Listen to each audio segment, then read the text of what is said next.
The copyrighted program created by Rio Grande. Los Angeles County Sheriff's Office calling all cars. Attention all cars. Broadcast 295 regarding a suspicious man. Assist the detective.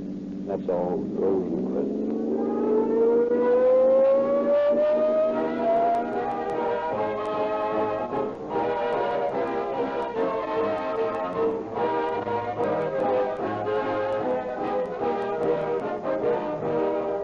Have you tried our new gasoline? This new all-purpose Rio Grande Cracked embodies twice as many vital ingredients as found in ordinary fuel. And all are so expertly combined in just the right ratio to give you the gasoline of all purposes. Police car drivers and the pilots of other public serving automobiles throughout California were the proving ground for this sensationally new motor fuel. And their unstinted acclaim convinced us that all-purpose Rio Grande Cracked should be made available to the general motoring public. They found its scientific blend of additional ingredients made up a gasoline that has everything, each element contributing its part to the 100% performance of which each car is capable. Maximum motor car efficiency at minimum cost is yours.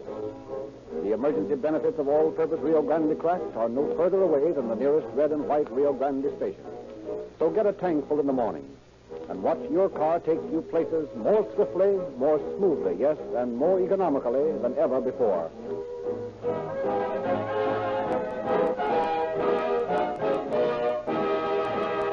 The facts around which tonight's story has been built have been taken from the files of the Sheriff of Los Angeles County and the personal files of Detective Nick Harris, President of the International Secret Service Association, an organization composed of nationally known heads of detective agencies throughout the world. We have therefore asked Mr. Harris to open our program. Thank you, Dr. Lindsay. Good evening, ladies and gentlemen. Tonight's story is one of the most baffling and at the same time one of the most interesting cases that has ever passed through my office. Beginning as a case that appeared to be merely another job of checking up on an errant husband, this case developed into a mysterious and sinister affair. It led to the solution of a series of crimes that read like fiction. The cold-bloodedness and calm, dispassionate manner of the criminal in his recital of his crime left little doubt in the minds of any of us who worked on the case that he was guilty. However, we shall wait until the end of the program to show you how conclusively we prove to this man the unprofitableness of crime.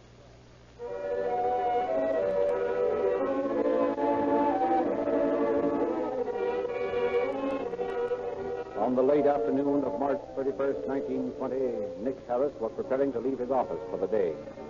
As he moved toward the door, his reception clerk ushered in an attractive woman of middle age. Mr. Harris, this is Mrs. Harold Nesbitt. She told me that her business with you was urgent and asked to see you right away. Oh, yes. Won't you sit down, Mrs. Nesbitt? Thank you. Now, then, what seems to be the trouble? Well, I'd like your office to do some work for me, Mr. Harris, but, well, at the moment I'm without funds. Oh, I see. Well, go ahead, Mrs. Nesbitt. To be perfectly frank, I'm suspicious of my husband. Suspicious? In what way? He's away from home a great deal and tries to explain it by saying he works as a Secret Service man. And you have reason to believe this isn't true, is that it? Yes. He tries to tell me these long absences are because of his duties and says he's not at liberty to make any further explanations. Has he ever shown you any credentials of any kind? No, he never has. In other words, you're in doubt as to how he really makes his money. Well, yes. But that isn't the important thing to me. What I want to know mainly is whether or not there's another woman mixed up in this business. Oh, yes, of course. That and what he's done with $2,600 of mine that he said he was going to invest in a bank up north. Have you ever spoken to him about this money? Dozens of times. I've never gotten a satisfactory answer from him, even though he knows that it represents my life savings. How long have you and Mr. Nesbitt been married? Since last November. We were married in Spokane, Washington. And when did you come down here to live? We came to Hollywood about 2 months ago. I see. Where's your husband now, Mrs. Nesbitt? He's away on another one of those mysterious trips. He didn't tell me how long he'd be gone. He never tells me. I just have to wait until he comes back. Well, when he does come back, you telephone us right away. And if he communicates with you, you try to find out where he is. I'll do that. I'm afraid I'll have to leave you now, Mrs. Nesbitt. I have a rather urgent appointment. But I'd like to have you give any additional facts you can to Mr. Armstrong, one of our investigators, before you leave the office. Certainly, and thank you, Mr. Harris. Let me remind you once more. Get in touch with us the minute you hear from your husband.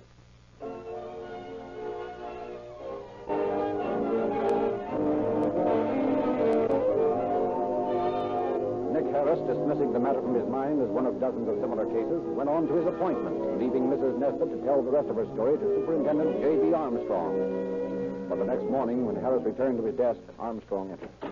Chief, looks like we've got something really hot on that Nesbitt case. Nesbitt case? Yeah. Oh, yes, the woman who was in here yesterday afternoon. That's it. Well, what's got into you, Armstrong? Cases like that are commonplace enough. And there's nothing commonplace about this one. Listen, Chief. Do you remember the robbery of the Hilton department store a few weeks ago? I'm not likely to forget it. A store protected by my agency. Well, you remember that besides the $32,000 in cash they got out of the safe, those burglars got away with $8,000 in Liberty bonds? Sure, but what that's got to do with the Nesbitt case? Well, that's what I'm getting to. The robbery was on a Sunday night, last March 7th. Now, Mrs. Nesbitt tells me her husband was away all that night. Well, what of it? She said that both of them went to Catalina Island the next day, and that on the boat, Nesbitt opened up a mysterious handbag that he always carries and showed her part of the contents. What do you mean a mysterious handbag? Well, his wife says he never goes anywhere without it, never lets it out of his sight except when he's sleeping. Oh, well, go on. What did she see in this handbag? He showed her a bundle of Liberty bonds that he said were for her. $8,000 worth of them. $8,000 worth, huh? Mm-hmm. But get this. You remember that the men who robbed the Hilton department store tied up the night watchman with strips torn from linen counter coverings? Yes. Well, Mrs. Nesbitt swears these bonds her husband showed her were wrapped with a strip of linen cloth. Say, this does look like a break, Armstrong. At any rate, this fellow Nesbitt warrants investigation. You'd better detail a couple of our best men to the case right away.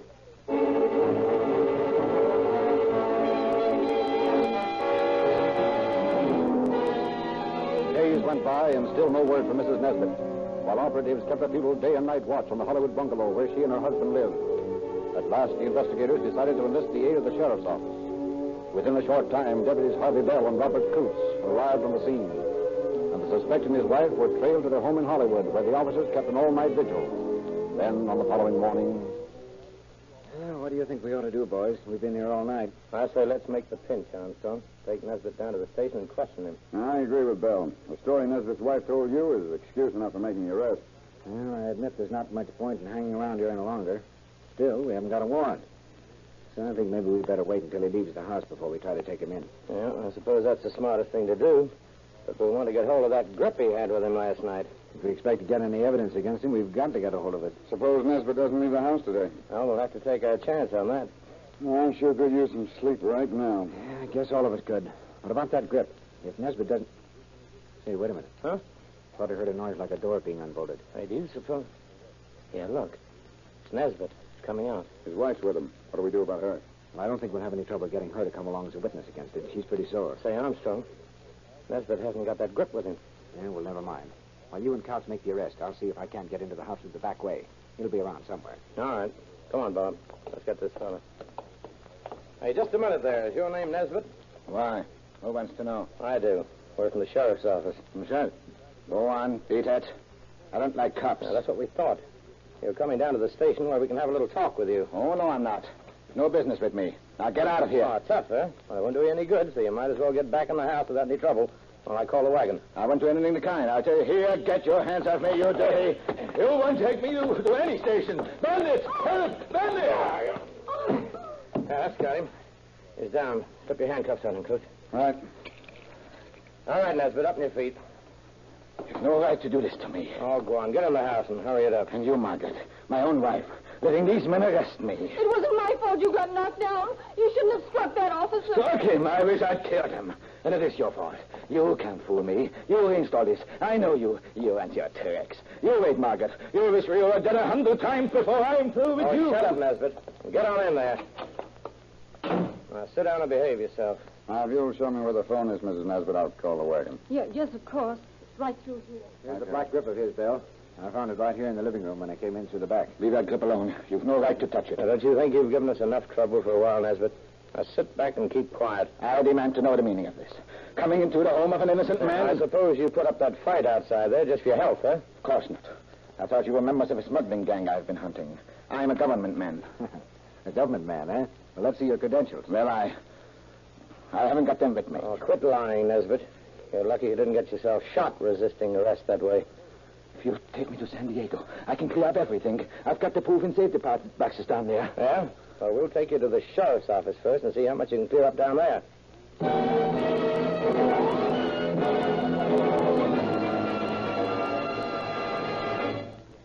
Armstrong. I hurried down here the minute I got your message. Where have they got Nesbitt? Right in there, Mr. Harris. We'd better go in because they're just opening up that black bag of his. Oh, yes. I want to see what's in it. Those Liberty bonds his wife told us about in particular. As well as these real estate rent receipts and a whole stock of letters. Oh, hello, Mr. Harris. Hello, Glad pal. you're here. We're just going through the contents of Nesbitt's grip. How are you, Coots? Did you find those Liberty bonds? Glad to see you, Harris. Yeah. The bonds are right here on the table, just as Armstrong there described them to us. Oh, yes, I see. Mm-hmm. Tied up with a linen strip, all right. Now all we have to do is check the numbers on them with those of the stolen bonds. If you think those bonds are stolen, you're badly mistaken. I have every legal right to them. We'll find out about that later, Mr. Nesbitt. Nope, they don't check. I want you to take a look at some of the other stuff we found in this grip, Mr. Harris. There's something screwy here, or I'll eat your hat. Seems to be mostly papers and letters. Yeah. Take a look at them. Here's 7 marriage licenses, each one made out in a different name. And these letters were all written by women head over heels in love. That is, all of them that I've glanced over so far. No, they're not all love letters. 3 or 4 of them here seem to be from parents, anxious to find out where their daughters are. What's all this stuff piled up here? Women's jewelry, mostly bracelets and rings, including several wedding rings. Well, everything in here seems to be pertaining to women, huh? That's right. Maybe our friend here can give us some explanation. What about it, Nesbitt? I don't know anything about that junk. About the grip at an express company sale. All that stuff was in there then. I've never gone through it very thoroughly. You sure of that? Certainly. You know, there's just a chance he's telling the truth about the grip. Nothing in here has his name on it. Well, there may be an answer for that one, too. Are you quite sure your name is Nesbitt? Why, that is... Come on now. What's your real name? Watson. And your first name? James P. James P. Watson, eh? Why were you using the name of Nesbitt? Well, there was a little trouble with a former wife of mine. Here's something odd. A writing tablet with the signatures of several different women on separate pages. Signatures are on the bottoms of blank sheets of paper. That is odd. What about this writing pad, Watson? I don't know. Must have been in there with the rest. And you don't know anything about it? No. Well, quite a few signatures here. Looks as if somebody had gotten hold of them with the intention of later writing some sort of message above these names. That's what I think, too. If that's the case, then... Say, Armstrong, look here. What do you make of this? Margaret Wyndham. Why, that's Mrs. Nesbitt's maiden name, Chief. After she told me about it, I included it in my report to you. What have you got to say now, Watson? Now that we've found your wife's maiden name among these signatures. You still deny knowing anything about this stuff?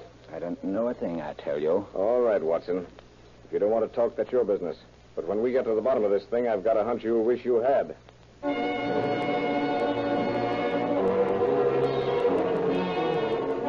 Although Watson had proved the legal purchase of the Liberty bonds, within the next hour, deputies Coots and Bell had placed their manacled prisoner in a police car and were racing toward San Diego. Intent on opening the safe deposit boxes Watson had rented there. The deputies had found the receipts for the rental of these boxes in a little black whip, and so drove directly to the bank on their arrival in the southern city. Well, here we are. Watson's still asleep, huh? Yep, been sleeping ever since we left San Juan Capistrano. Come on, fella. Wake up. Hey, wake up there. We're here. Hey, shake him up a little. That'll rouse him. There, you're gonna wake up. Hey, Bill, look. There's blood all over my hands where I shook him. Hey, good Lord. You suppose he's committed suicide? Looks like he's tried it anyway. His throat's cut. We better get him to a hospital.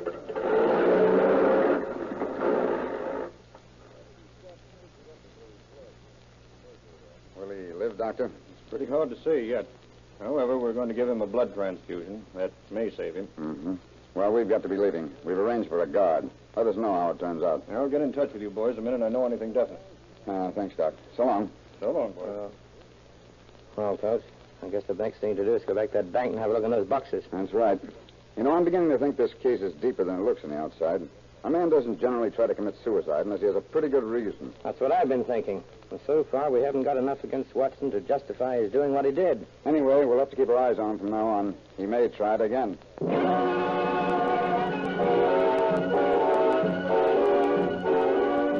Meanwhile, in Los Angeles, Nick Harris had been able to locate another wife of Watson's, a woman then living in Sacramento. At his request, she immediately came south to aid in the investigation of her husband. Within an hour of her arrival, she was seated in Harris's office. Present also were Mrs. Margaret Nesbitt and Superintendent Armstrong. You say Watson married you under the name of Herbert Logan, is that it? Yes. What was your maiden name before this marriage? Henrietta Kennedy. I can't understand this thing. It just doesn't seem to make sense. I can understand your feeling, of course, Mrs. Logan. So can I, my dear. We've both been made the victims of an outrageous beast. I just can't believe that Herbert could do such a thing. I loved him so. Well, I can pity you, but don't you love on that monster? He isn't worth it. What was the date of your marriage to Watson, Mrs. Logan? We were married in August of last year. Just 3 months before he married me. What I can't understand, Mr. Harris, is how you happened to find out who I was. The different name and all. Well, we found your photograph in a grip that Watson carried. There was no name on it, but we got in touch with the photographer who made it, and he told us your address. Oh, I see. Now, there's something I'd like to have you ladies do for me, if you will. Oh, anything at all, Mr. Harris. Oh, yes, of course. We found rent receipts to an Ocean Park apartment house among Watson's possessions. I'd like to take both of you down there with me and see if you can identify any of the articles in that apartment as belonging to you. Will you do that? Of course. Yes, certainly. Well, then, if it's all right with you, we'll go right away.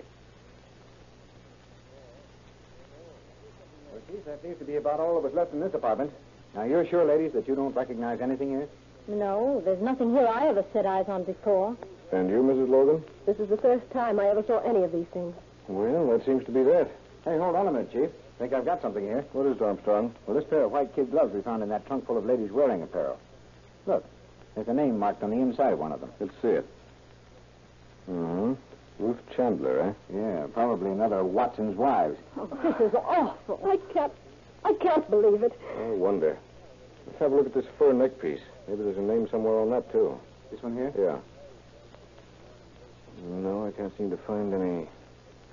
I wonder what this stuff is along the collar edge. Let me see. Looks like some kind of substance is dried on there. Hey, you know what it looks like to me, Chief? What? Dried blood. By George, I think you're right, Armstrong. At any rate, I'm going to turn this neck piece over to the police chemists for analysis the minute we get back to town.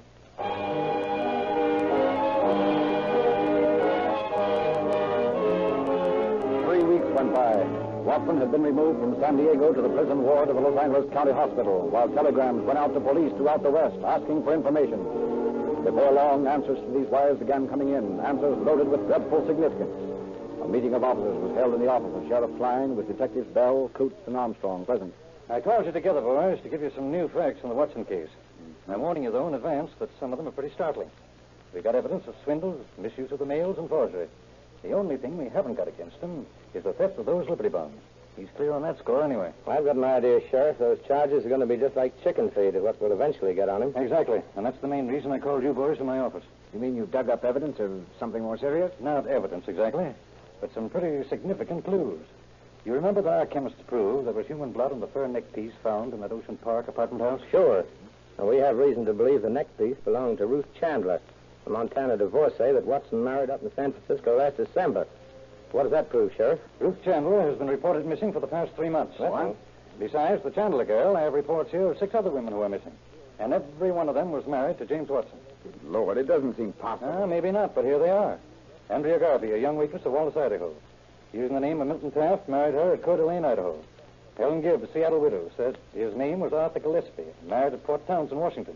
Roberta Carter, Spokane, married her under the name of Charles Hanson at North Yakima. How long have these women been missing, Sheriff? In every case, it seems that they disappeared within about 3 months after the wedding. And if our suspicions are correct, it's wholesale murder. Now, here's the balance of the list. Geraldine Frank, Vancouver maid. Married as Thomas Schofield in Vancouver. Eleanor Fairweather, wealthy English widow of Vancouver. As Gregory Houston, he married her in Tacoma. Anne Freeman, an Idaho girl, married in Calgary, Alberta. That seems incredible. You don't suppose he murdered all of them, do you? Well, there's no way of knowing, Armstrong. As a matter of fact, we're not even sure that he's murdered anybody. How do you suppose he managed to meet all these women, Joe? Oh, that wasn't hard. He lured most of his victims with advertisements and personal columns, describing himself as a businessman, a government agent, an author, any profession that appeared to touch his fancy. Outside of these missing girls, what's the record on his marriages, so far as you know? Well, altogether, we know of 22 women he's married.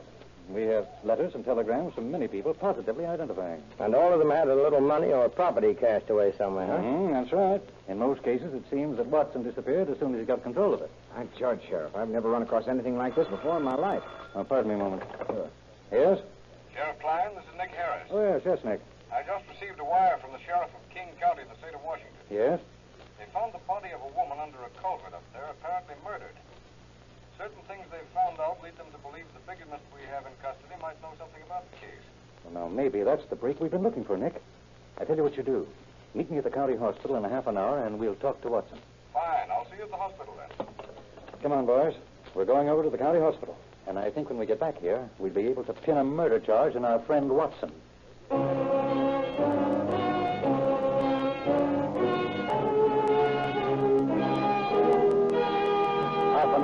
later, the officers met in the lobby of the county hospital, where they were joined by Thomas Lee Woolwine, Los Angeles District Attorney. But now came a severe setback. I'm afraid I've got some disappointing news for you, gentlemen. What's the matter, Nick? Well, just as I was leaving my office, I received another wire from the sheriff up at King County, Washington. Yes? The body of the woman they found up there has been identified, and it's been established beyond a doubt that our prisoner had nothing to do with the case. Uh-oh. Does Watson know anything about the second wire? He doesn't know anything about the first one yet, Mr. Woolwine. Well, that's good. So far, we've merely the bigamy charge against him, but I'm confident he's a murderer, perhaps a mass killer. I think so, too. The trouble is, I have nothing, not even a portion of a body, to base my opinion on. I guess we'll just have to wait and see what he has to tell us. Well, Watson, it looks like we finally have the goods on it. They found the body of a murdered woman near Seattle, and there doesn't seem to be any doubt in their minds as to who did it. You might as well own up, Watson. It'll go easier with you in the long run. And you might as well tell us what you did with the body of Ruth Chandler, too. We found where you'd been living in Ocean Park. Well, gentlemen, I'll tell you what I'll do. If the district attorney will agree to a life sentence in California, I'll tell all I know. I'm not anxious to go back to Washington to be hung. I'm not making any promises, Watson. All right, then, Mr. Worthing. I'm not talking. I see. Well, I'll tell you what I'll do. If your statements impress me as being fair, truthful, and complete, I think perhaps I will be able to recommend a sentence of life imprisonment. That's fair enough, Mr. Worthing. I'll tell everything I can remember. What about Ruth Chandler? Did you murder her? Yes, I did. What did you do with her body? It's buried in the hills near El Centro. I can't tell you just where. I'll have to show you. Why did you kill her? She was becoming a nuisance. Asked questions all the time and nagged at me. I killed her with an axe at a spot near Long Beach.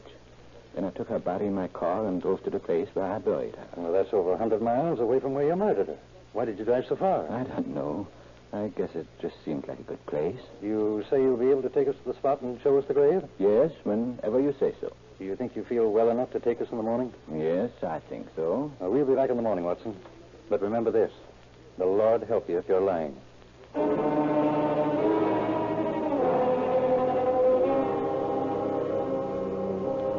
Watson did not lie. The following day, he led the officers to a shallow grave in a narrow canyon along the slopes of Sugarloaf Mountain near El Centro, California. When the pitiful body of Ruth Chandler was exhumed and he was asked to identify it, Watson showed no remorse, but merely said, "Yes, that's her body. That's the woman known as Ruth Chandler, whom I killed and buried." Back in Los Angeles, Watson was put to an intensive grilling as to what had become of the other women he had married, who later had been reported as missing. I want you to tell me what happened to Helen Gibbs, the woman you married up at Port Townsend, Washington. I killed her too, Mr. Harris. Where did you kill her? I can't remember exactly. I was fishing with her in some river in Idaho. I guess it was the St. Joe River. I pushed her in, and she fell under some logs. What women had you killed before this Gibbs woman? Well, there was Andrea Garvey and a woman named Fairweather.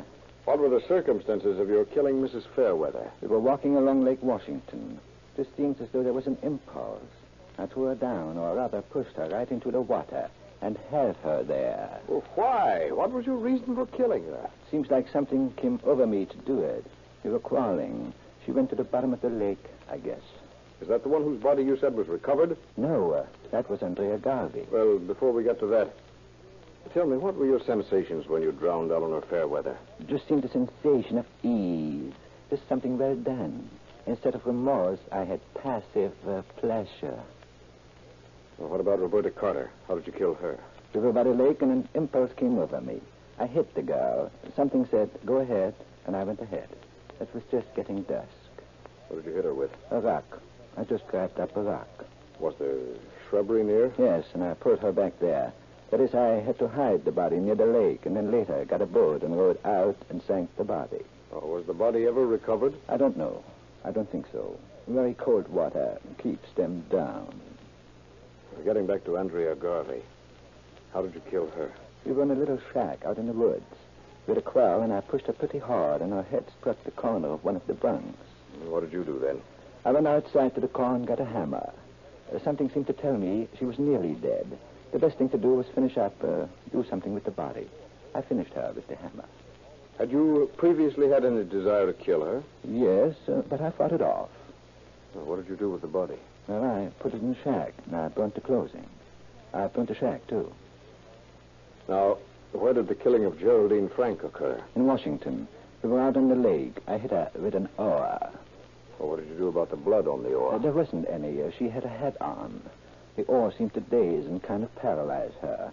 I believe I threw a rock at her or struck her while she was in the water.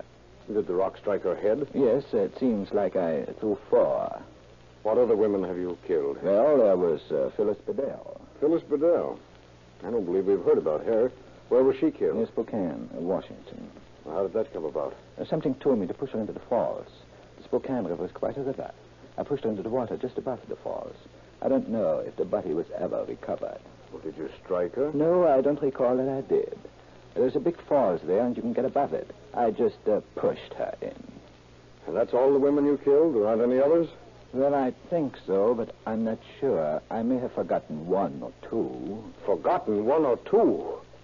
Good Lord. I ask you to believe me, Mr. Harris. I'm not really bad. No? Well, Watson, if you're not really bad, then our prisons are full of noble, virtuous souls.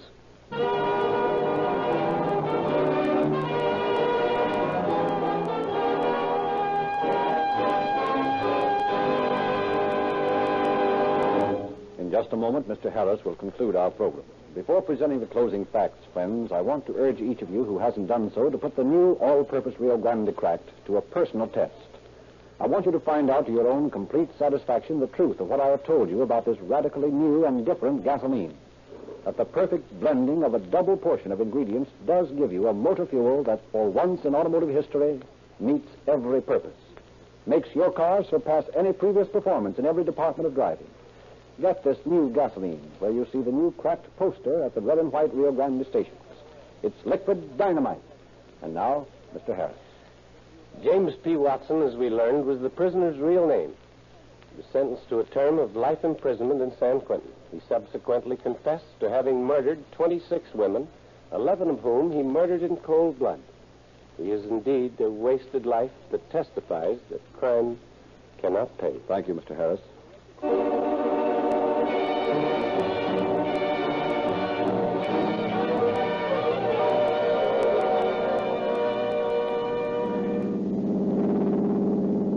County Sheriff's Office calling all cars, attention all cars, the cancellation of broadcast 295 regarding a suspicious person. Suspect in this case is now in custody. That's all. Rose and Elizabeth.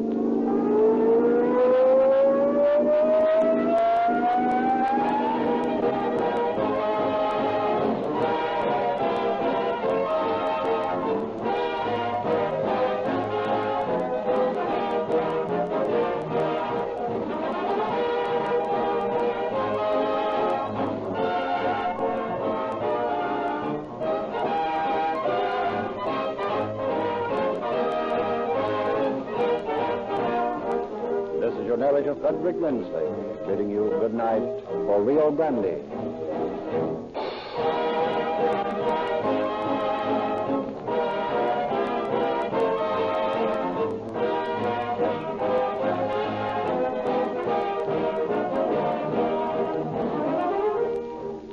Next week at this time, Rio Grande will present The Case of the Teardrop Charm.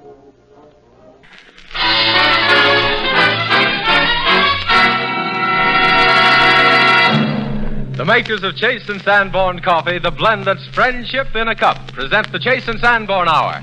And your host, Rudy Valley.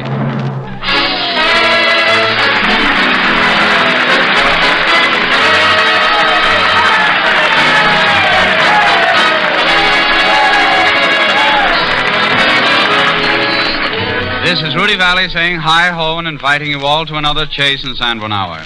It is a pleasure, as always, to usher in the warm welcomes of Dorothy Lamour, Donald Dixon, Robert Armbruster, the Chase and Sanborn Orchestra, and, of course, Edgar Bergen and Charlie McCarthy. Well, what brings on these high spirits, my little man? Oh, just happy, Mr. Valley, just happy. Oh, la-di-dum-di-dum. Well, if you'll just suppress your exuberance momentarily, I'd like to extend greetings to our two very fair visitors this evening, Loretta Young and Vera Vague. Oh, Loretta Young and Vera Vague. Oh. Discounting Charlie's background music, may I say that it is the combined wish of all of us that you continue to derive as much enjoyment out of Chase and Sanborn Coffee as you tell us you received from our show. Oh, Chase and Sanborn, da-dee-da. Charlie, such exhilaration must have a cause behind it. Oh, what is it? It has. Oh, I don't know. Just happy, that's all. Happy days are here again, 'cause March there ain't near again. So that's it. I might have known. Well, Tanner McCarthy, if you'll stop your very indefinite crooning, baritone Donald Dixon would like to get in a few notes. In keeping with our mutual happy frame of mind, Donald sings Hallelujah from Vincent Newman's Hit the Deck. With a splash, Donald. I'm recalling times when I was small in light and free jubilee days. Old folks praying, everybody swaying, loudly I chanted my praise. How I sang about the judgment morn, and of Gabriel to turn on his horn. In that sunny land of milk and honey, I had no complaints, while I thought of saints. So I say to all who feel forlorn, sing hallelujah, hallelujah, and you'll shoo the blues away. When cares pursue you, hallelujah, get you through the darkest days. Satan lies awaiting and creating skies of gray. Sing hallelujah, hallelujah, and you'll shoo the blues away.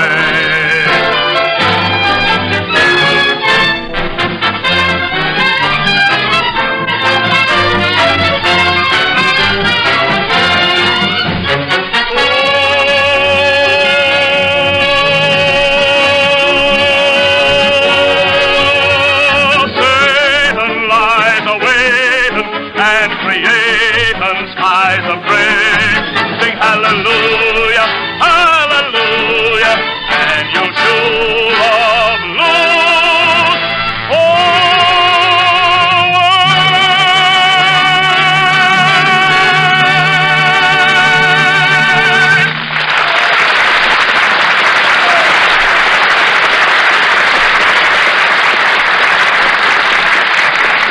The modern Italian composer Ottorino Respighi has painted many brilliant scenes on musical canvases, rich and revealing in tonal color.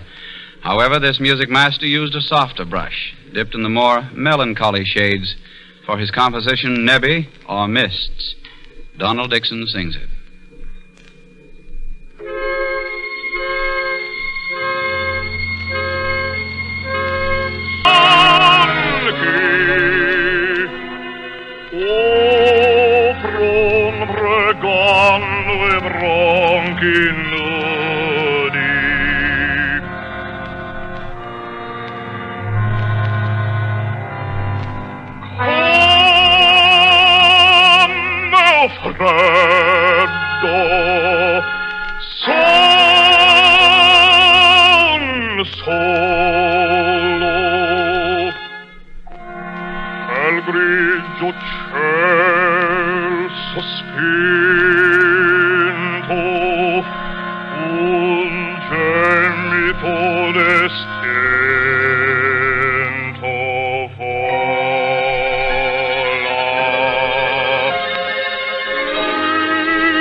I can't figure it out. You mean Dixon's song? No. No, What is it that's worried you, Bergen? Quiet, Donald. I just can't figure it out. Well, stop worrying, Burke. Stop worrying. I tell you, everything is all right. What's the matter, Edgar? What did you say, Don? I said, what's the matter? Oh. Well, I don't know, Don. I haven't seen Mortimer for the last 4 days, and I don't know what could have happened to him. Well, now, don't worry about Mortimer. He's all right. Yes? Everything happens for the best, says I. Yes. Well, I'm not sure. Maybe he's lost. Oh. Maybe he's hungry. Oh, he can always eat roots and herbs, you know. Sagebrush. Well, I don't know. I thought Mortimer was happy in Hollywood. I wonder where he is. Well, maybe he's gone on a personal disappearance tour. Charlie, I think you know more about this than you're ready to admit. Now, do you know where Mortimer is? What? I say, do you know where Mortimer is? Who? Mortimer Snurd. Oh, him, yes. Oh, well, stop worrying there again. You're such a fuss budget. Yeah. Probably he's gone back to Snurdville, huh? I don't think he has. I'll give you 8 to 5 he has. Oh. You mean Mortimer went back to Snurdville? Yes, he did, yes. Mm-hmm. Was that his own idea? I say, was that his own idea? Yes, it was, yes. Are you sure? Well, I might have collaborated a little. A little? Maybe I'm being modest when I say a little. Yes, I think you are, Charlie. Now, I want a full report of this. Do you want the truth or my version? Well, I want the truth. Oh. Well, Mr. Bergen, you know, there comes a time of year when we get that holiday spirit. Around holidays, mostly. When you want to do people good. Yes. And my thoughts, they turned to Mortimer. So I done him good. But good. Well, out with it. What did you do? Well, Mr. Bergen, Thanksgiving is a day when we want to be with our kinfolks, if we can. Yes. So I arranged it for Mortimer, see? Oh, then you sent Mortimer back to Snurdville. Well, that's the substance of it, yes. I see. But I can't understand why Mortimer didn't even stop to say goodbye to me. Well, he made up his mind rather suddenly. He left a note for you, though. Oh, he did? What does he say? I'll read it to you. It's right here. Let's see. Yes. Dear Mr. Bergen. Look how he spells dear. D-E-R-E. That's not right. No. Anybody knows it's D-E-E-R. Dear Mr. Bergen, thank you for everything. I am going home. See, that proves it right there. Yeah. Please be good to Charlie. See, be good to Charlie. Yes. Because he has been good to me. You don't appreciate him. He is so conscientious. What's the matter? Can't read my own handwriting.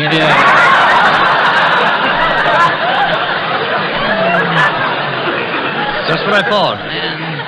Now, Charlie, I want you to tell me how you got the money to send Mortimer back home. I sent him on a bus. Well, a round trip? Oh, no. One way. To Snurdville. Yes. But you still haven't answered my question. How did you get the money? How? How? What is this, Indian talk? Or... Where did you get the money? That's different. I got it around the house. Well, where? Well, there's my piggy bank, you know. Oh, yes, your piggy bank. Yeah. Uh-huh. I performed a major operation on it. I removed everything. Yeah. You left nothing in your piggy bank? Not a sow. Yeah.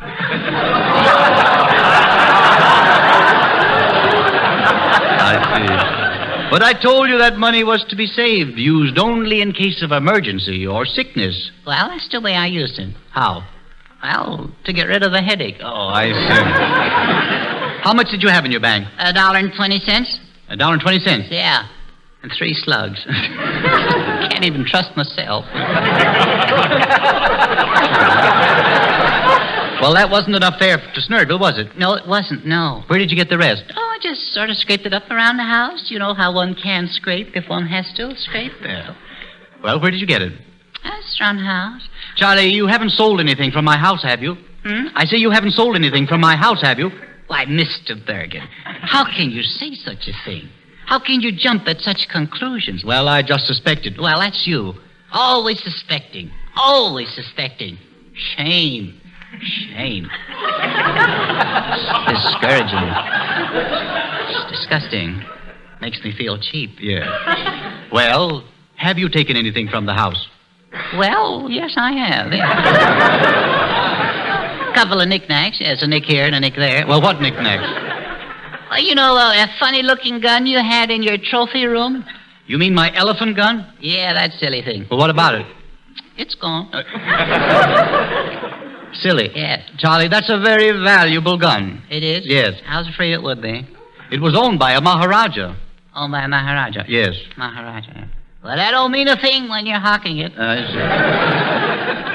So I don't have an elephant gun now? No. Oh, well, be sensible, Mr. Bergen. There hasn't been an elephant around our house in weeks. That's beside the point. Well, if one shows up, I'll redeem the gun. Gee, I don't know. Every time I try to do some kind deed, I get in trouble. It's discouraging. Well, I wouldn't exactly call it a kind deed, Charlie. You know, you spoiled my entire holiday. I spoiled it? Yes, you did. Oh, well, why? Well, I planned on having Mortimer for Thanksgiving dinner. You did? Yes. I don't think he would have tasted better than the turkey we had. Oh, I see what you mean, yeah. Charlie, Thanksgiving Day should mean more to us than just eating turkey. Yeah. There's sweet potatoes, too. You know, more than that. Pie? No. Wow. Well, there's the Pilgrims. Oh, I never tasted any of them. Oh, well, there's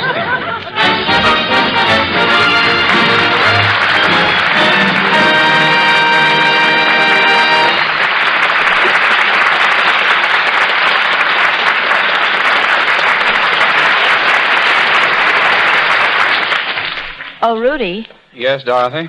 what's your definition of fun? Fun? Yes, fun. Yeah, I thought you said fun. Yes, that's what I said. Well, fun is where you find it. Some people like reading, some prefer to trip the light fantastic, others... Yes, but what's your definition? My definition. Yes. Well, fun's fun, like hearing nice people sing. What's your definition? Well, fun's fun, like singing for nice people. Then we're agreed. So we nice people listen while you nice people sing. Okay, Maestro? Are you having any fun?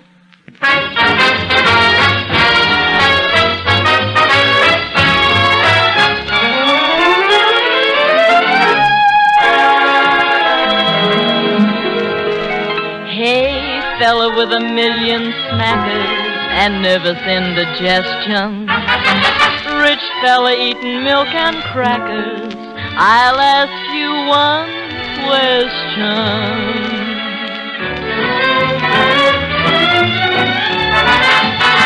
Are you having any fun? What you getting out of living? What good is what you got if you're not having any fun? Are you getting any laughs? Are you getting any loving? If other people do, so can you have a little fun? After the honey's in the comb, little bees go out and play. Even the old gray mare down home has gotta have hay, hey, better have a little fun. You're not gonna live forever. Before you're old and gray, still okay. Have your little fun, son. Have your little fun.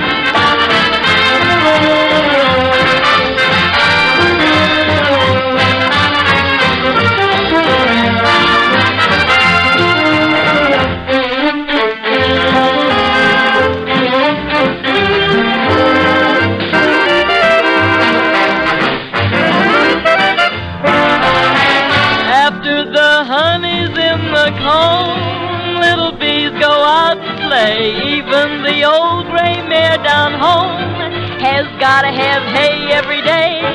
Oh, have your fun. You can live long before you're old and gray. Still okay. Have your little fun, son. Have yourself a little bit of fun.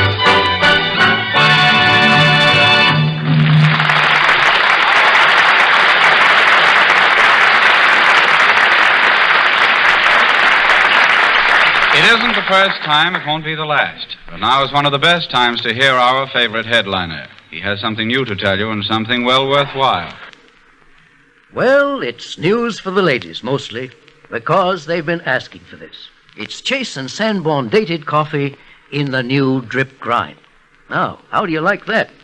Drip grind dated coffee. Just what you've been waiting for. It's tip-top coffee to begin with. A blend of the world's best, roasted within 24 hours distance from your home and hustled to the stores right away.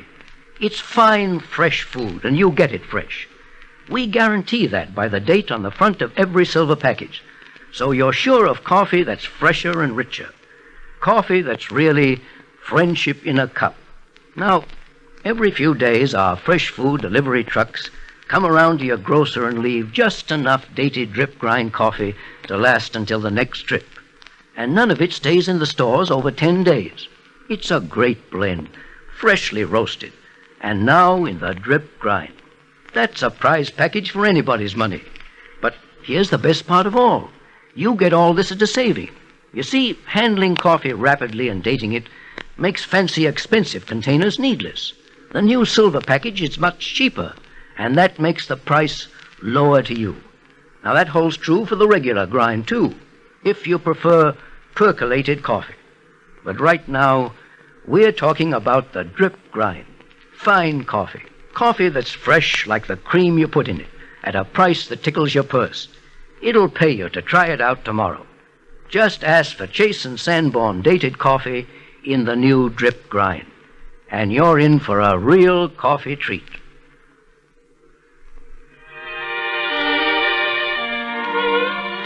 A gentleman on the reception line should put his best foot forward and make the deepest of bows when the visitor he greets is as lovely and talented as Loretta Young. Thus, the best foot and the deep bow. Every time we greet Loretta, we have the pleasure of complimenting her on yet another screen triumph. This time it's Walter Wanger's production, Eternally Yours. Miss Young appears for us with Bart and Yarborough in an original radio play by John L. Green entitled Man's Best Friend. We present Loretta Young.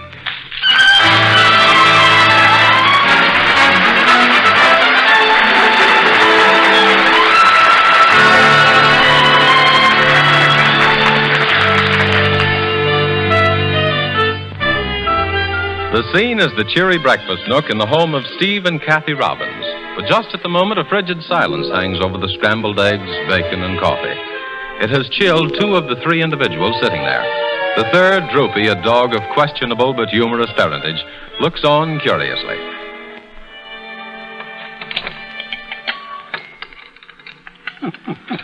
No, Droopy, no. I realize that Kathy isn't very good company this morning, but let's not whine. She's not speaking to me, but let's be brave about it. Droopy, will you please tell that night-prowling animal next to you to shut up? You wouldn't say that now, would you, pal? After all, a man's best friend is his dog. Now, look, Droopy, who feeds you every day? Who gives you bone? Well, there you see. I thought you'd remember who takes care of you. Well, underneath me, Droopy, deep down in me, you know there's a heart of gold, don't you?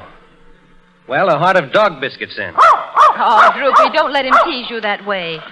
Tell him that you think a man who comes home late without telling his wife he won't be back for supper is a low-crawling insect. Don't you say it, Droopy. After all, I'm practically moved into your doghouse already. We're going to be roommates. Tell him that you prefer the fleas that have 6 legs. Well, how do you like that? That just proves the old proverb. A woman spurned hath no fury like a woman whose dinner is spoiled. Would you please ask him to pass the salt, Droopy?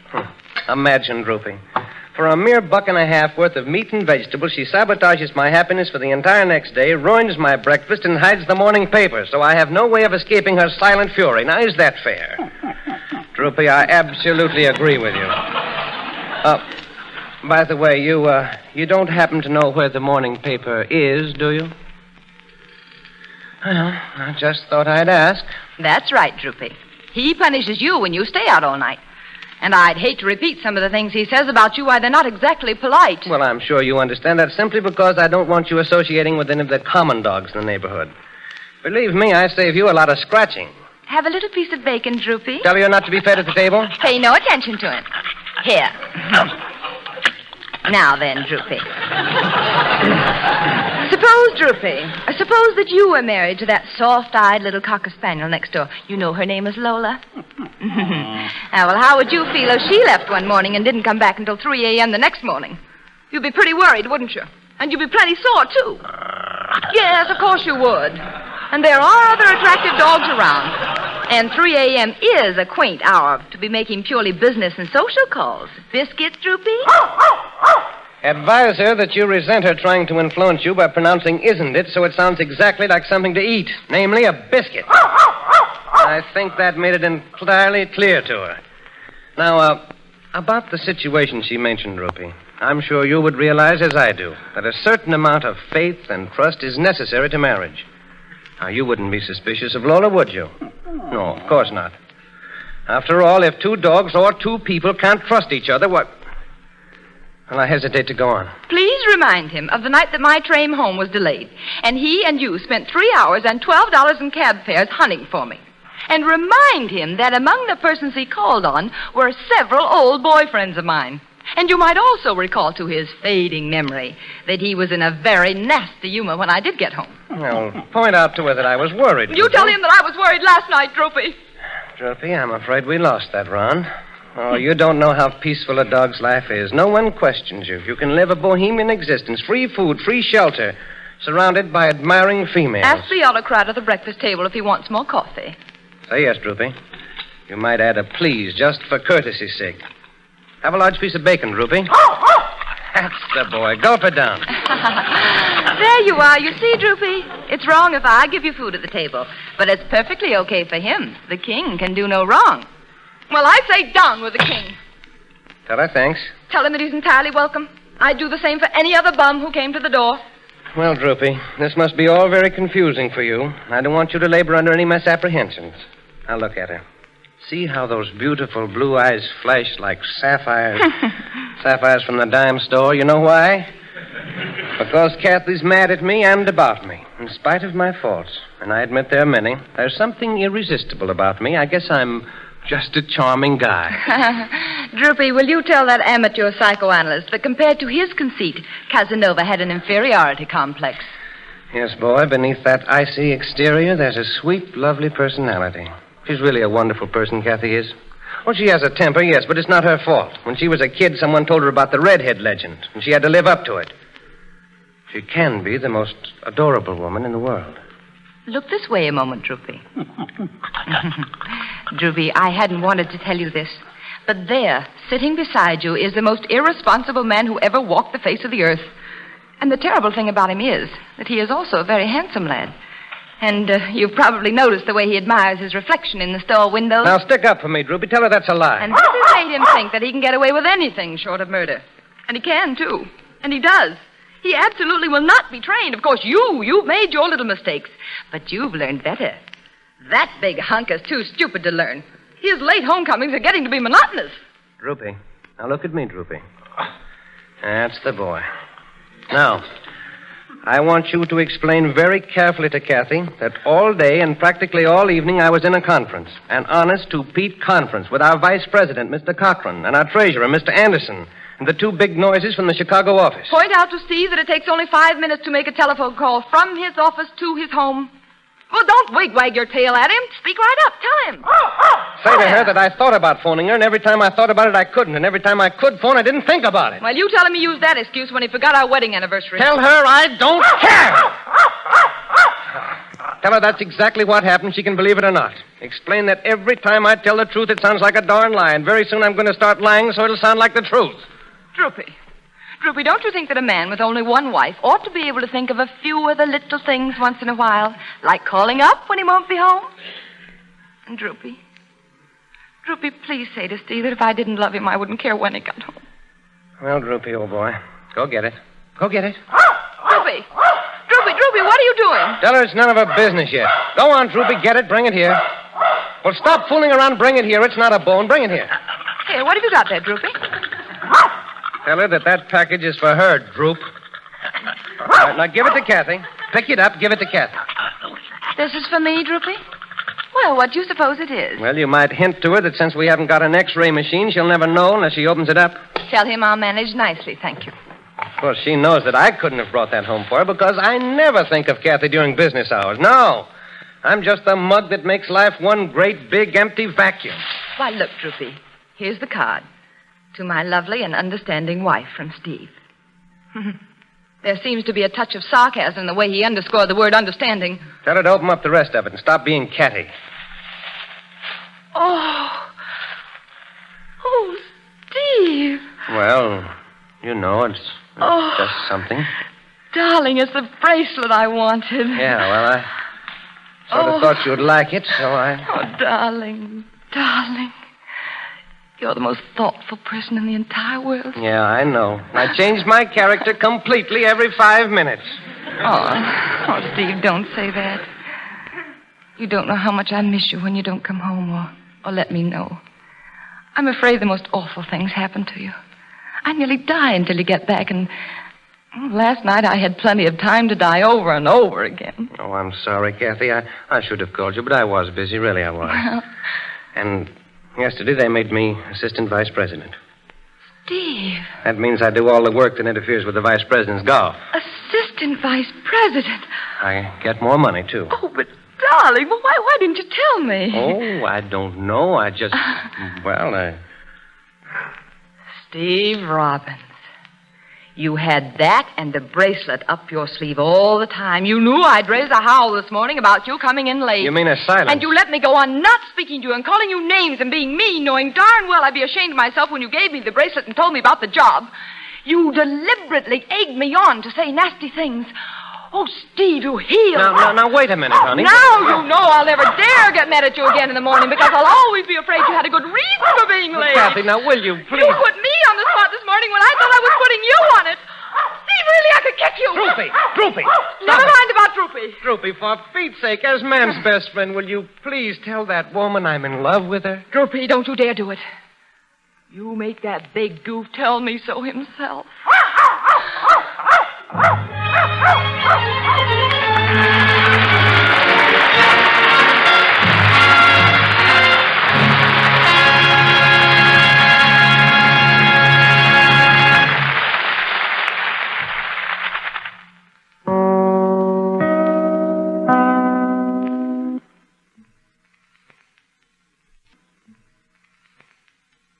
This is Rudy Valley, and the Chase and Sanborn Hour continues.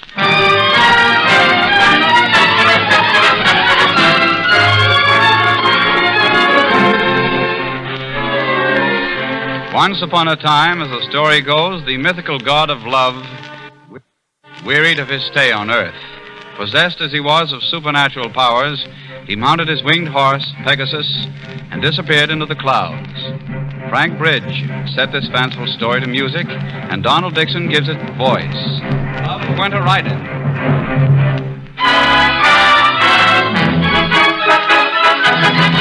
Love went a-riding. Love went a-riding over the earth on Pegasus. He rode. Clouds before him sprang to birth, and the frozen rivers flowed.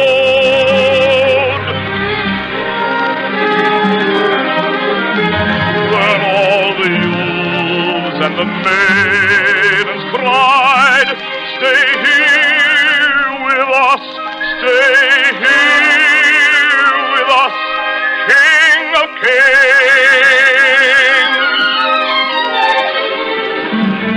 But love said no. The horse I ride, the horse I ride has wings.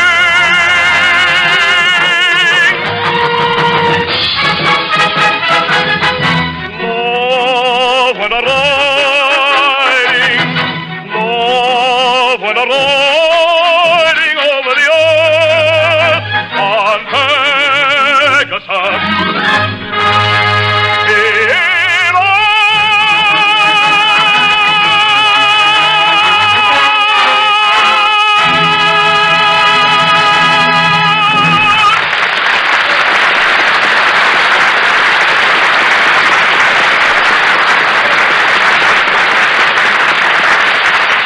Wherever the Greeks had a word for it, our visitor this evening has 50.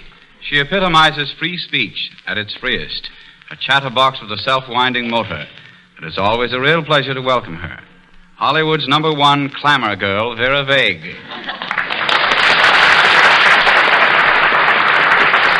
thank you, everybody. Hello there, Mr. Valet. My goodness, but you're looking fit. That's very flattering, Miss Vague. Yes. I try to keep fit, you know, up in the morning, cold shower, brisk walk before breakfast, a fast set or two of tennis. That's what keeps a man looking his best. Oh, yes, it certainly shows, too. You know, Mr. Valet, you get handsomer every time I look at you. Well, that's very nice of you, Miss Vague, very nice. I should look at you more often. No, I was just kidding. By the way, Mr. Valet, are you married? No, I'm not, Miss Vague. Oh, well, neither am I. Isn't that a coincidence? I say, isn't that a coincidence? Yes, it is. Yes, but you know, when two people who aren't married are thrown together like this, it often leads to something. Of course, I won't press you. What? But I'd like to. Oh, dear. Shame on me. But you know, at my age, I'm beginning to think about marriage. Although I don't think I look 25, do you? No, not anymore. Well, bless your heart, but, seriously, I don't know what this country's coming to. Men just don't seem to want to get married anymore. How do you know? Well, I've asked them. I've delved into it. Where am I? What's trumps? Since the subject has come up, Miss Vague, just what would you desire most in a man? Brains, wealth, or appearance? Appearance, and the sooner the better.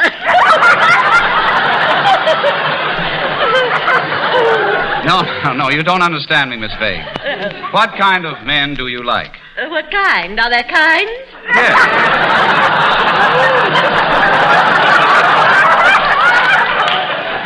Yes, for instance, do you like overpowering men? I certainly do if I can find one weak enough. Oh, the men. Oh, dear, I'm getting positively hysterical. No, but really, Mr. Valet, I don't believe in being too choosy as to type. I don't think it works out because you never get what you set your cap for anyway.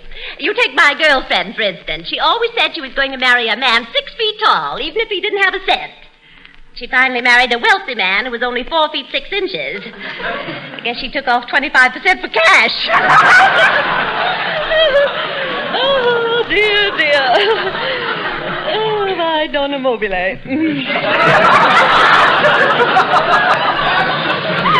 By the way, are you going with anyone now, Miss Vague? Oh, yes, anyone. What I mean is, I'm a modern woman, and I'm all for the modern woman, too. They're far superior to the old-fashioned type. Superior to men, too. They're brainier, more dependable in business. Just a minute. What do you mean, they're more dependable in business? Well, they're so intrinsically... intrinsic, if you know what I mean. No, I don't. Do you? Well, no, but, for instance, you never heard of a stenographer running away with her employer's money. Maybe that's because when she does, she usually takes the employer, too. No. The trouble with men is, the trouble with all of them is that they don't keep an open mind. I try to keep an open mind on all subjects. I thought it was closed for repairs. Oh, bless your heart.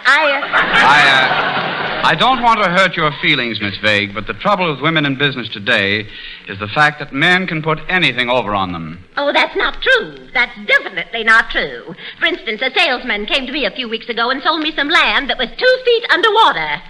I certainly told him a thing or two. I demanded my money back. Did you get it? Well, no. He sold me a motorboat.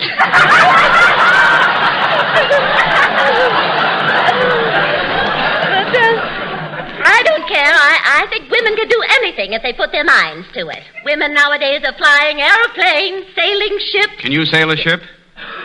Well, certainly. It's very simple. All you do is pull the thing, and we're off. Yes, you are. Say, thank you. Women are coming to the fore, though, Mr. Valet. That's because women are naturally shrewd. For instance, I knew a woman who was out of a job, and she did a very astute thing. She went up in an aeroplane and dropped 500,000 pamphlets, giving her qualifications for a job. P.S. Did she get a job? Yes, she did. The city put her to work cleaning up the mess she made. No.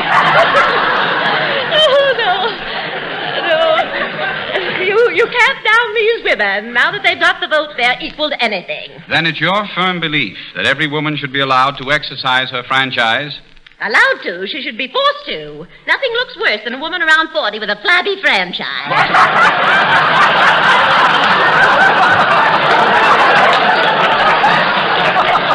I mean exercise the right to vote. Oh, to vote. Oh, politics. Yes. Oh, yes, they're very important. Yes. I know I ran for a political office once. My goodness, it was upsetting. For heaven's sakes, they make me so mad, the very idea. Wait a minute, Miss Vague. What's all this outburst? What happened? Well, every time I think of it, I see red. They had the nerve to accuse me of voting for myself 10 times. What? Yes, imagine accusing me of a thing like that. I was just furious. That's very serious. That's a federal offense. I'd make them prove it. Well, they did. That's what made me so mad.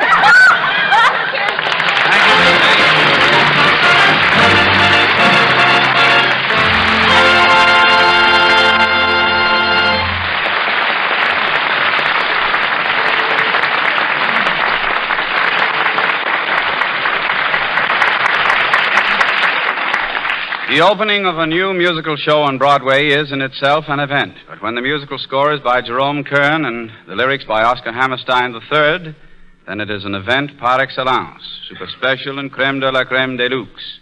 Broadway is currently applauding such an event. The new show, Very Warm for May. And it is my privilege to sing one of the Jerome Kern tunes, All the Things You Are.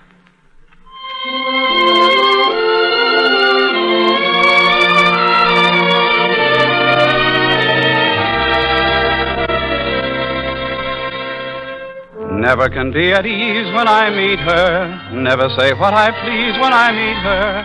Only become unbearably dumb and coy. Never can press my suit when I'm with her. Timorous, shy, and mute when I'm with her. I'm an inarticulate, bashful boy. Ah, if my heart could only find a voice. Ah, if my heart could only find a voice. You are the promised kiss of springtime that makes the lonely winter seem long.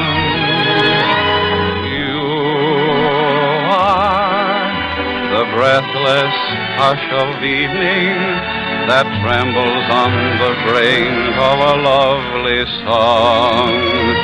You are the angel glow that lights a star. The dearest things I know are what you are. Someday my happy arms will hold you. And someday I'll know that moment divine when all the things you are mine.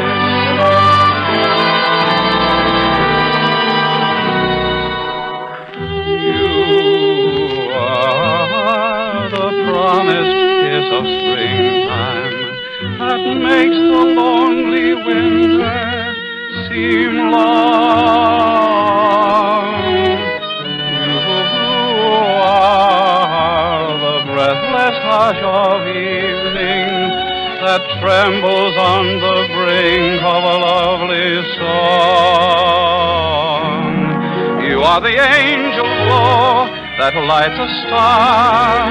The dearest things I know are what you are. Oh, someday my happy arms will hold you, and someday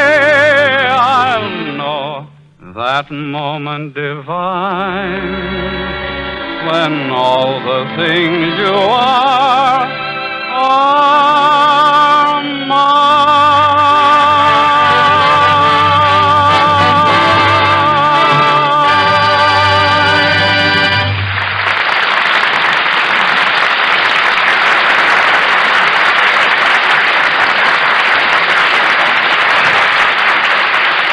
The best news in a long time goes in the air today. It's the answer to thousands of requests from people who knew what they wanted.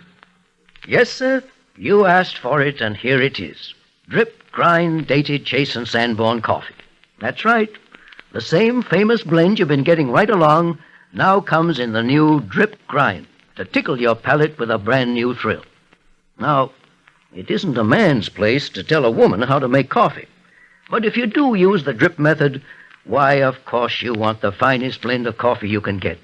You want a blend of really fine coffee, and you want it freshly roasted, because fresh coffee is the kind that gives you that real rich coffee flavor.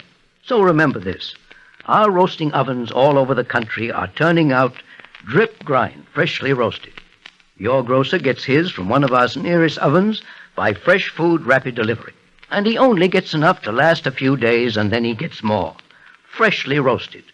So you're sure of freshness, because every package is dated, and none remains in your grocer's store over 10 days. That's why you get more flavor and richer flavor in dated coffee. Regular grind or the new drip grind. And here's something else. The price stays right down where everybody can reach it.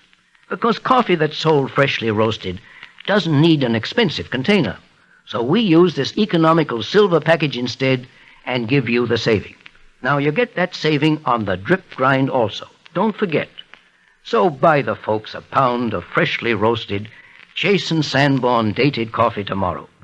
Get it in the new drip grind. They'll love it. Woof, woof, woof. Charlie, what are you doing? I'm trying to attract Miss Young's attention. I've been sitting over there with a grin from ear to monocle, and she doesn't even look at me. Hello, Charlie. I'm sorry. Work at work. I knew I'd get her. Apparently, you listened to that little doggy drama we did, huh? Yeah. What was the name of it? Puppy Love? No. Although we might have called it a mild case of distemper.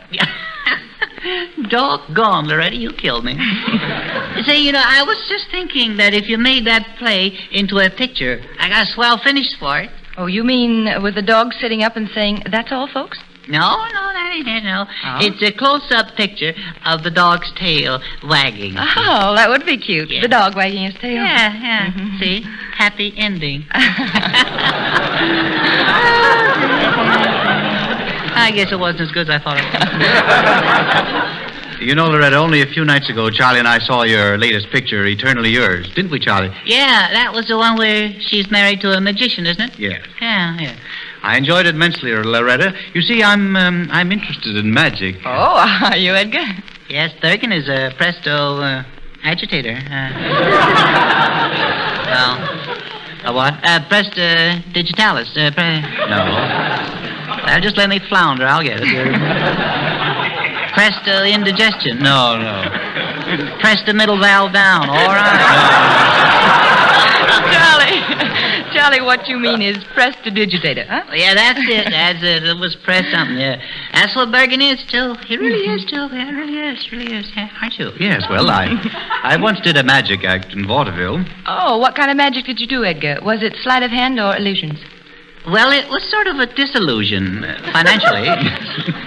The best thing Bergen did was a rope trick. Oh, yes, I've seen that one. Huh? You mean cutting a rope into pieces and then restoring it? No, he does a better one than that, don't you? Well, I guess it is. Yeah, he lets a rope out of the hotel window with a suitcase on the end of it. Now, wait a minute. Oh, no. Yes, you did. Oh, no. You did once, yes, you did. What an illusion that was. Fooled everybody. But the hotel detective. That isn't true. Oh, you did fool him. Oh. Well, I didn't know. You never told me. I'll have you know that the Magician Society thought enough of my legerdemain to give me a testimonial dinner. Why, that's wonderful, Edgar. Just think of it, Charlie, a testimonial dinner. Yes, sir, they did. Every one of them testified he was a disgrace to the profession. I don't believe that, Charlie. Well, I'll wager that Edgar was a wonderful magician. Well, let's say a good magician. Let's say rotten, and then we'll have it. I suppose as a magician, the first thing people ask you is, how do you do your tricks? Does that become awfully bothersome? Well, no, I didn't have any trouble that way. No, he didn't, no. The way Bergen worked the trick, he left nothing to the imagination. He removed all mystery. Nothing worked right. Say, Mr. Bergen, do you remember Irene? Oh, let's forget about her. Tell me about Irene, Charlie. Well, you see, Now, I'd rather you wouldn't, Charlie. No, I gotta tell. I just got it. Well, go ahead. Just too good. It's one of those things, just won't keep anyway. Yes? Well, you see, Bergen once did an act with a girl assistant. Her name was Irene, see? And he was supposed to fire a gun and make the girl disappear from the cabinet, see? Yes? So, what happened? Well, I'm coming to it. All right. So, one day Bergen stood in the wrong place, see? And the gun went off and he disappeared. Oh, he did? Well, for heaven's sake. He was lost for 3 days. Nobody missed him. Oh, now, Charlie. Was the vanishing trick your most famous stunt on the stage, Edgar? No, I did one that I called the floating lady, which defied the laws of gravity. And good taste, I might say. The floating lady? My Edgar, that sounds intriguing. Tell me about it, will you? Well, in this effect, a girl remained suspended in midair with no visible means of support. No visible means of support? Well, she had a rich uncle in Kentucky, but... Will you please stop? I was very proud of that effect, Loretta. Well, I don't wonder. How did you do it? How did I do it? Uh-huh. Well, to keep a girl suspended in midair required a command of supernatural powers and thorough knowledge of hypnosis. And 4 strong wires. 5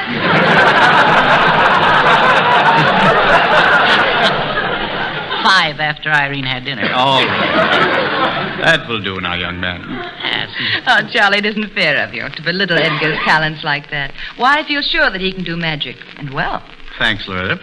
If somebody had a thimble here, I'd show you a simple little trick that's quite mystifying, too. A thimble? Well, what would you do with it? Well, first I punch a hole in the bottom of the thimble. Yes. And then I take a long strand of hair from my head. Stop. All right. That's a good trick right there. All right. Oh, Charlie, you certainly have a lot to say. After all, where were you when Edgar was doing all these tricks? I was there, saving the act as usual. Uh-huh. And just what did you do? I used to throw a rope up in the air, see? Now follow this, because it's terrific, see? I threw a rope right up in the middle of the air, see? Yes. Climb up to the top of it, and then disappear. No. Yeah, and for an encore, I'd pull the rope up after me. No. Thought nothing of it either. That's what I did. You don't believe me, huh? Well, no, frankly, Charlie, I'm afraid I don't. Oh. You know, I do a little mind reading every now and then myself. Oh, mind reading, eh? Uh-huh. You mean you can really tell when I'm lying? You bet I can. Yeah, well, you gotta prove this mind reading stuff to me. I don't believe in the stupid natural. I'm skeptical. All right, Charlie, I'll prove it to you. Now, you just think of a number between 1 and 20, and I'll tell you what it is. Yeah, 1 and 20. Let's see. There's so many of them, I don't know which one. Take your time. Okay, I got one. Very well, you're thinking of 6. No. That's funny. 10? No. Guess again. 14? No. Try 12. All right, 12. No. It was 6 all the time. Well, I said 6 the first time. Oh, did you? Well, I knew I heard it someplace. What other tricks don't you do, Loretta? Well, I know one I'm going to do right now. What's that? I'm going to make myself disappear. So long, Charlie.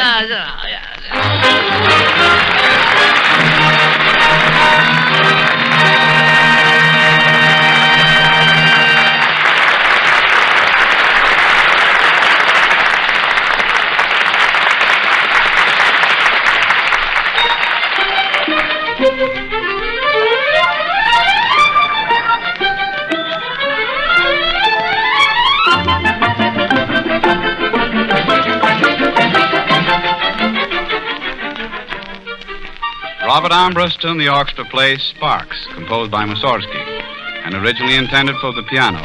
But the maestro has arranged it for the entire orchestra. Sparks.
Sings the famous Scotch classic, Annie Laurie, loved by all for its beauty and simplicity.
that, as the saying goes, but as sayings go, a fellow named Thackeray, William Makepeace Thackeray, to be exact, had very pretty words for it. "The play is done," said he. "The play is done, the curtain drops, slow falling to the prompter's bell." In other words, so long till next Sunday evening. From the Chase and Sanborn enthusiasts here in Hollywood to the Chase and Sanborn enthusiasts in your home. And meanwhile, we hope you'll be enjoying just about the best coffee that money can buy or man can brew.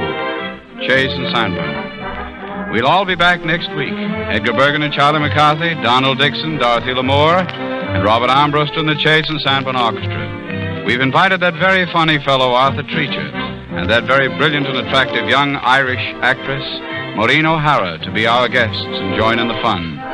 So until we all meet again next Sunday, this is Rudy Valley anticipating another high hope.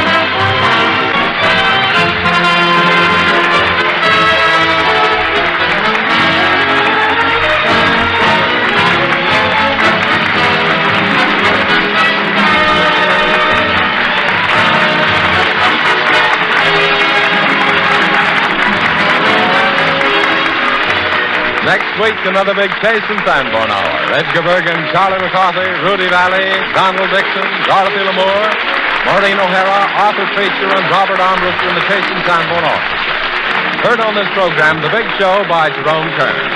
This is Jim Bannon speaking for the makers of Chase and Sanborn Coffee. This is the National Broadcasting Company.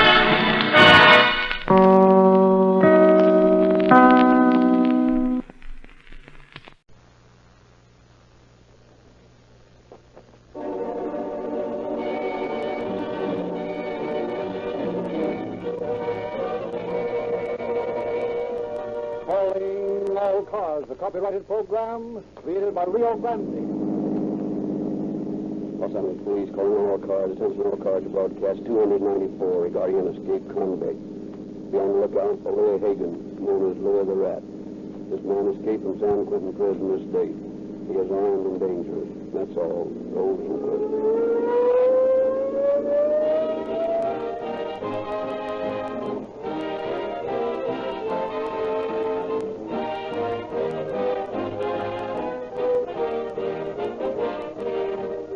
Recent figures show that there are more automobiles in the United States than in all the rest of the world put together. There are more cars per capita in California than in any other state in the Union. It is highly significant, therefore, in California that one gasoline should receive the unqualified endorsement of those who drive the most and know the most about motor fuel. The new all-purpose Rio Grande crack comes to you after having first been acclaimed by the drivers of police cars, fire engines, ambulances, and other emergency automotive equipment. All-purpose Rio Grande crack meets every demand placed on it in emergency driving. It will more than answer every demand you make, regardless of your emergencies. It is different, it is superior, because it is made that way. All-purpose Rio Grande crack is scientifically made of 6 important power-producing ingredients instead of the 3 found in most ordinary gasoline. What it is doing for emergency public serving cars, it will for your car. So visit the red and white Rio Grande station in your neighborhood tomorrow morning and get a tank full of all-purpose Rio Grande crack, the most highly recommended gasoline sold in the West.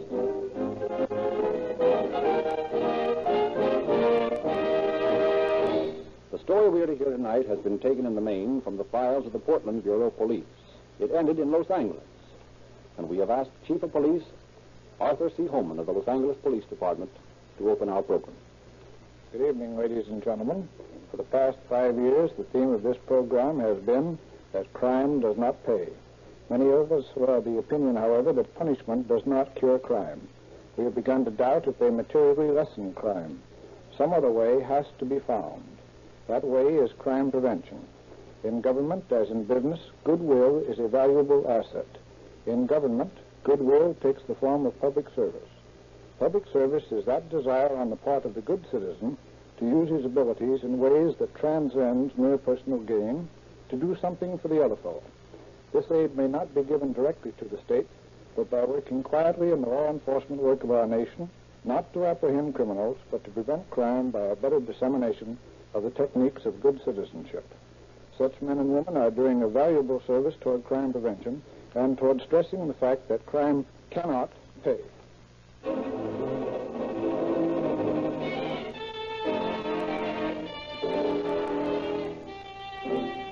Tonight's story has its beginning in a California road camp, not many miles away from the grim walls of San Quentin Penitentiary. Two convicts, separated by several yards from the main body, unobtrusively edge closer together as they ply their shovels. Listen, Baldy, I want to tip you off to something. Yeah? Keep on working while I talk. George watching us all pretty close. Okay. What's up? We land tonight, see? 1 o'clock's the time set for our getaway. 1 o'clock? Yeah. We got a key to open our irons. Nice going, Louis. That ain't all. I got a jumper wire ready so as we can grab the head screws car. Yeah, but listen. They got a machine gun. Never mind the machine gun, Baldy. We got my plans all set, and I'm not stopping for no machine gun. Not with 25 years staring me in the face. Well, I don't know. Look here, Baldy. You with me or ain't you? Sure, I'm with you, Louis. Only pipe down a little, will you? You'll have that guard over here. Didn't hear nothing. Which way do we land, Louis? For Richmond. Southern Pacific passenger train goes through there at 1:35 heading north. We'll grab the blind and ride her on up. Okay by me. Got a gat? Yeah, but I got something pretty near as good. What do you mean? Now that guard is posted out in front nights? Yeah? Well, I got a club to lay him out so they'll never know what hit him. Louis the Rat, they call me. Okay. I'll show him I can be Louis the Rat. And a rat's plenty bad medicine when he's cornered. Take it easy, will you? The guard's beginning to head over this way. Okay. But don't forget, 1 o'clock tonight.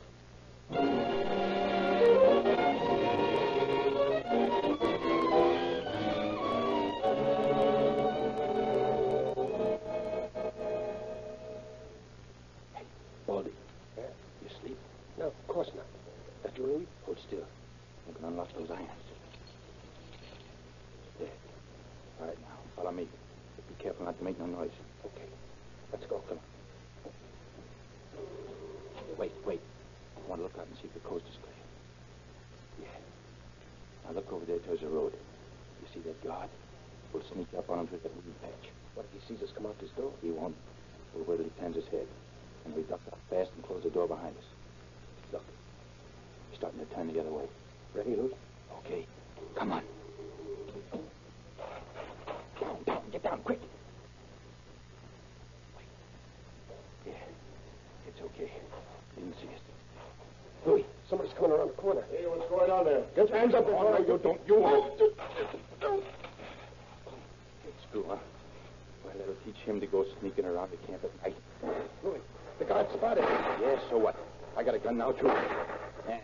Rotten shooting. But watch this. You got him, Louis. You bet I got him. Come on, quick. Get his gun and leg it for the auto park. The camp's waking up. Run, Baldy. Over toward the park. They're throwing that machine gun around this way. Never mind the machine gun. Run. Louis, they'll kill us, sure. Get that rifle busy and keep him back while I get this jumper wire. They're working around us, Louis. They won't last much longer. Okay, we're all set now.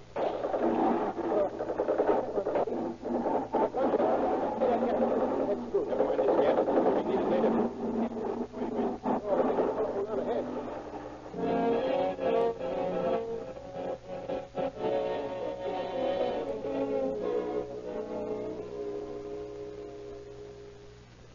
Well, we made it, didn't we, Baldy? Yeah, so far. Quit worrying. Here, duck down under this boxcar. That train will be along any minute. Listen, Louis. You think we bumped any of them guys off? If we did, Whatever we did, they asked for it, didn't they? Forget it. It's just not taking me again, that's all. What do we do when we get up north? You leave it to me. I get planes. We're going to make a big cleanup. And then we're heading south again. Yeah, but what... There she comes. Not a cop in sight. I got to hand it to you, Louis. You got Shut what up. it takes. Shut up. What's that? The bulls. They're catching up to us. Whatever. Here comes our rattler. Sure, but what... Whoa, shut up with you, Baldy. Look, there's a bunch of cops down there on the station platform. They're talking to the station agent. Let them talk. They can't hold up a passenger train. Get down. There's a couple of bulls running out this way. Yeah, they're looking at trains. Would you? Quiet. They crossed over. They're going back down the other side of the train. Dumb cops. Look, there goes the highball, Louis. Now don't move until the engine gets past. Get me? Right. I give the word. Make a break for the blind. Now's our chance. Come on.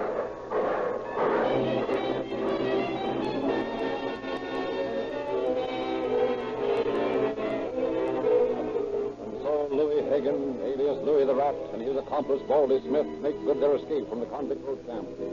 They appeared in Seattle a few weeks later, where Louis the Rat resumed his favorite profession, larceny.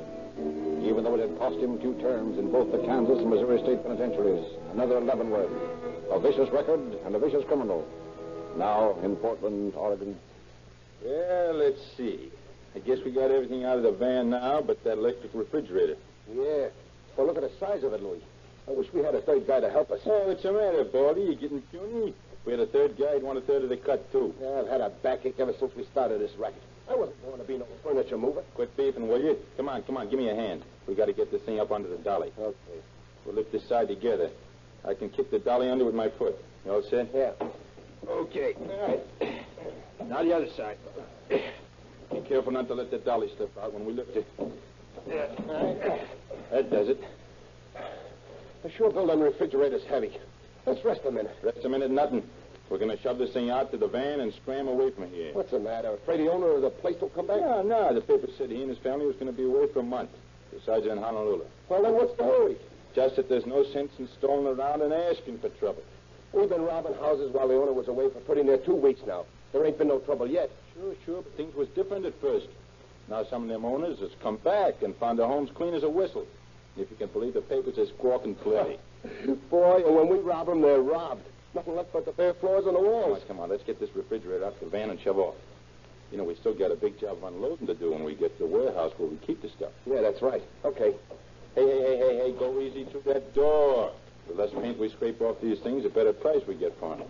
Pull it over a little more to the right. All right. There, that gets it. Now forward a little. There, that brings it right to the edge of the runway. Okay. We'd better both get in front now so as we can hold it back going down the runway. We don't want it to break away from us. All set? Let it come.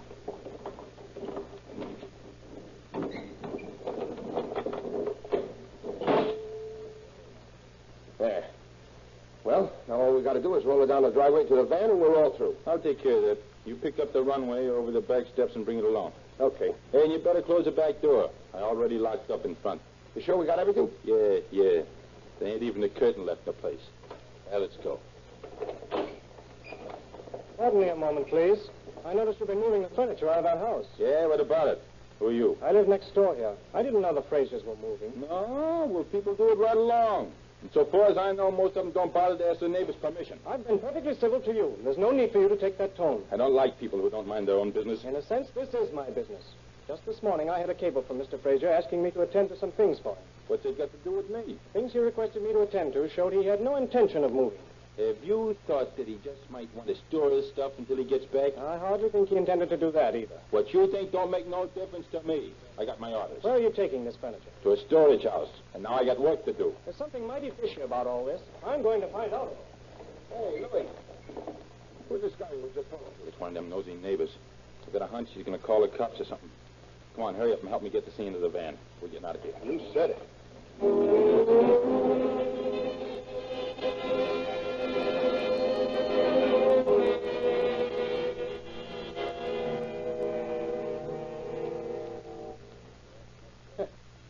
Say, Louis, this racket beats anything I ever turned my hand at. It's a cinch. We've been here only a couple of weeks, and I bet that stuff we got piled up in the old warehouse you rented is worth 30 grand easy. It wouldn't be so easy for you, wise guy. It takes brains to frame a racket like that. Say, in another month There ain't gonna be another month of it, Baldy. We're quitting this racket right now.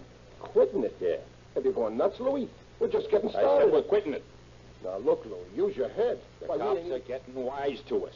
One more job, and they'd probably be down on us like a ton of brick. We're stopping while the stopping's good, Baldy. Well, maybe you're right. But when you got a good thing like this by the tail, it seems a kind of shame to let it go. Oh, well. What happens now? I had a truckload of packing cases delivered at the warehouse. We're going down there and crate up the stuff. Oh, yeah? Crate it up, huh? That's what I said. What do you mean, crate it up? And after you get them packing cases piled up all pretty, what do you figure on doing with them? We're shipping them south, where the stuff won't be so hot and we can peddle it safely. Oh, no, we're not. No? That's what you think. Listen, Louis, I'm taking my cut right here in Portland. Don't be a sap, Baldy. We couldn't sell any of that stuff here. The cops would have us back in stir before you could bat an eye. Maybe and maybe not. But I'm telling you, I'm taking my cut right here. Oh. So it's going to be like that, is it? Yeah. I'm taking the jewelry for mine. You can have all the rest of the junk. Oh. So you take the jewelry, eh? Yeah. That'd make you happy, would it? Sure. Well, you listen to me. They'll take nothing, see? You're going south with me. Not a chance. We're splitting the stuff right here in Portland.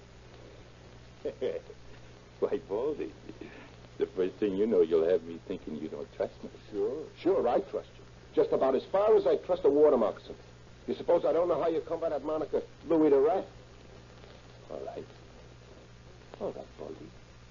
We'll split this stuff here. And I'm taking the jewelry. Sure. It's okay by me, Baldy. It's fair enough. What? I said that was fair enough. Only, don't you think you ought to help me crate up the rest of this stuff? I can't very well do it alone, you know. Yeah, I guess that's all right. But let's get on down to the warehouse and get it over with. I don't know. But it seems kind of screwy to me. You're changing your mind so quick about things, I mean. Well, after all, you're my pal, ain't you, Baldy? Yeah, sure. Yeah.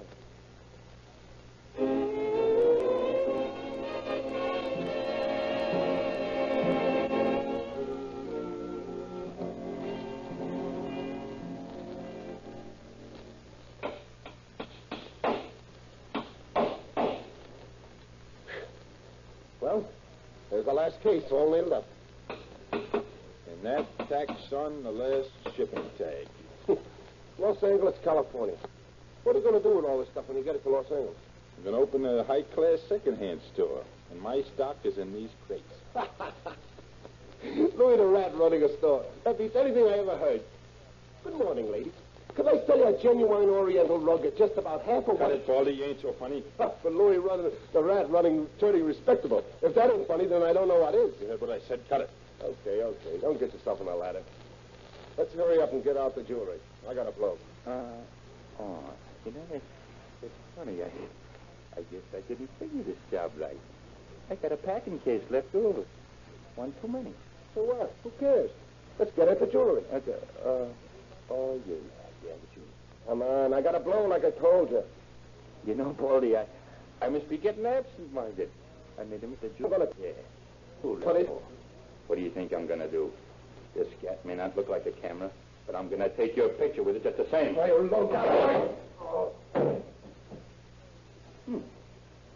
Kind of lost your interest in jewelry now, Baldy? All right. Into the crate you go. There. Now, some burlap packed around you. So it's out there to make you look pretty. Yeah. And now for the top.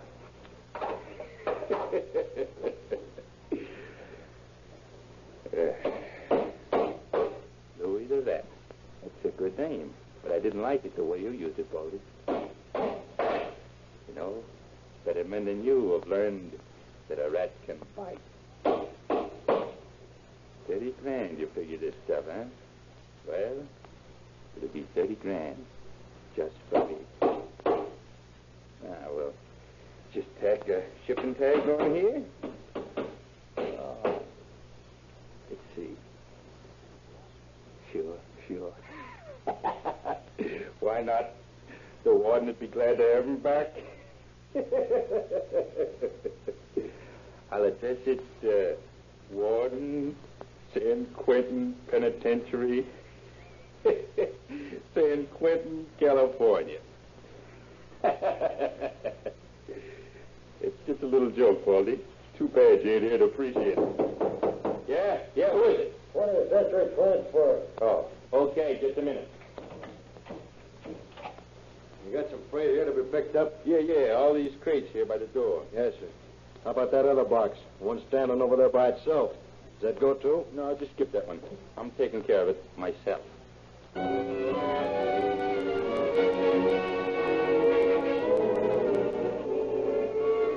few days later, Louis Hagen and his crates arrived in Los Angeles. The police were unaware that this unsavory character had graced the city with his presence until one day Louis the Rat appeared in the offices of an assay company on the second floor of a downtown building. Yes, sir. What can I do for you? Listen, you praise old gold. Yes, sir, and we can melt it down for you, too, if you wish. Okay, I want you to take a look at this stuff. All right. See, I got quite a lot of it there in the box. I see. Rings, brooches, stick pins, all that sort of stuff. Well, it's rather unusual. Some of this is. Now, you take this old breastpin. That's an heirloom, I should say. Never mind what it is or what any of this stuff is. All the stones have been taken out of the settings, and this is nothing but a lot of old gold now. You have got quite a lot of it there, sir. It's valuable, too, if the quality of these things is good. What do you mean by valuable? How much do you think this stuff is worth, just offhand? Well, it'd be pretty hard to make an estimate anywhere near correct, sir. We'll have to test for quality before I can give you an accurate appraisal. How long will that take? Oh, I guess I can have a report for you sometime tomorrow afternoon. Say by around 4 o'clock. Yeah, it'll be all right. And we can determine by then whether or not this old gold is worth melting down. Okay. Run a test on it, and I'll be back tomorrow. Oh, you're a manufacturing jeweler, I suppose, huh? What'd you say? A manufacturing jeweler. Oh, yeah. Sure, that's me. Oh, what's the name, sir? The name is, Smith. J.H. Smith. Oh, well, thank you, sir. We have to have it for our records. I'll have a report ready for you by 4 o'clock tomorrow afternoon, Mr. Smith. Okay. And get this. If you treat me right, we may be able to do quite a lot of business together. Well, see you later.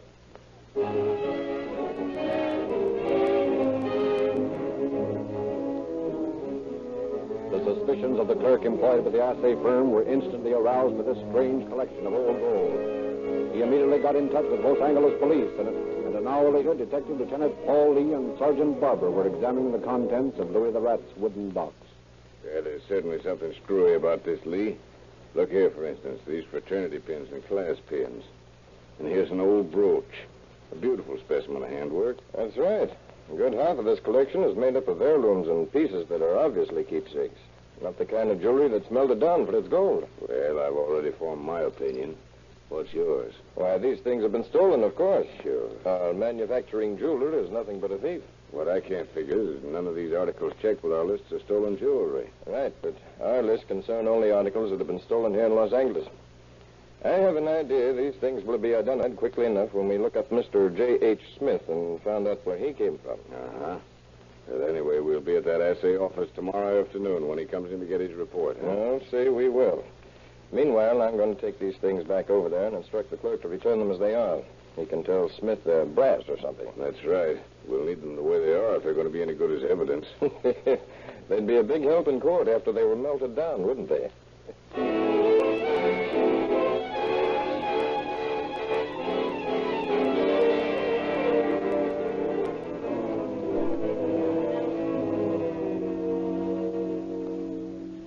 5 o'clock already, huh?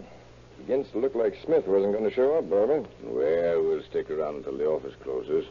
Then if he hasn't shown up, we'll come back in the morning. The only trouble is I've got to be at the district attorney's office before 6 o'clock. Reports on the case. Well, go ahead, Lee. Chances are Smith won't drop in here before tomorrow anyway. Well, he may or he may not. We don't know anything about this fellow, you know. He might turn out to be a pretty tough customer. Oh, I don't think there's anything to worry about. Okay, but I wouldn't take any chances. You better keep your gun handy. You're getting to be more like an old woman every day, Lee. Go on along, keep your appointment with the DA. I'll take care of Smith if he shows up. Well, I suppose I'll have to. Let's see. I guess this side door leads out into the hall. I don't want anyone in the front office to see me when I go out.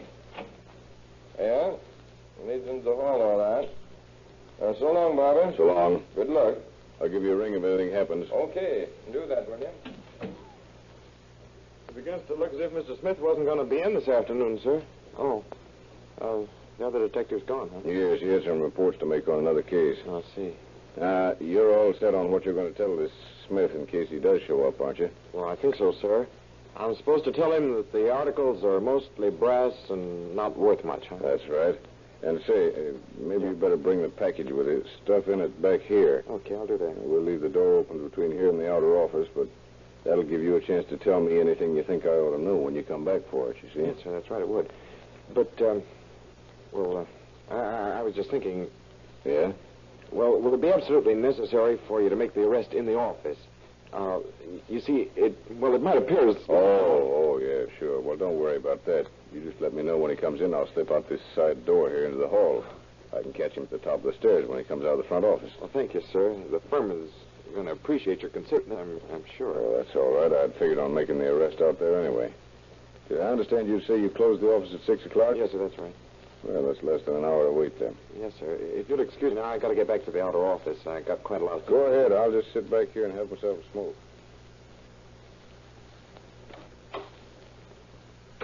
Hey, you got my report ready for me? Oh, Mr. Smith. About the jewelry, you mean? Of course, about the jewelry. I didn't ask you to make a report on nothing else, did I? No, indeed you didn't. No. Well, how'd it come out? What's the report say? Why, well, I'm sorry, Mr. Smith, but we tested. Well, that is... Hey, what's the matter with you? Come on, come clean. What's it all about?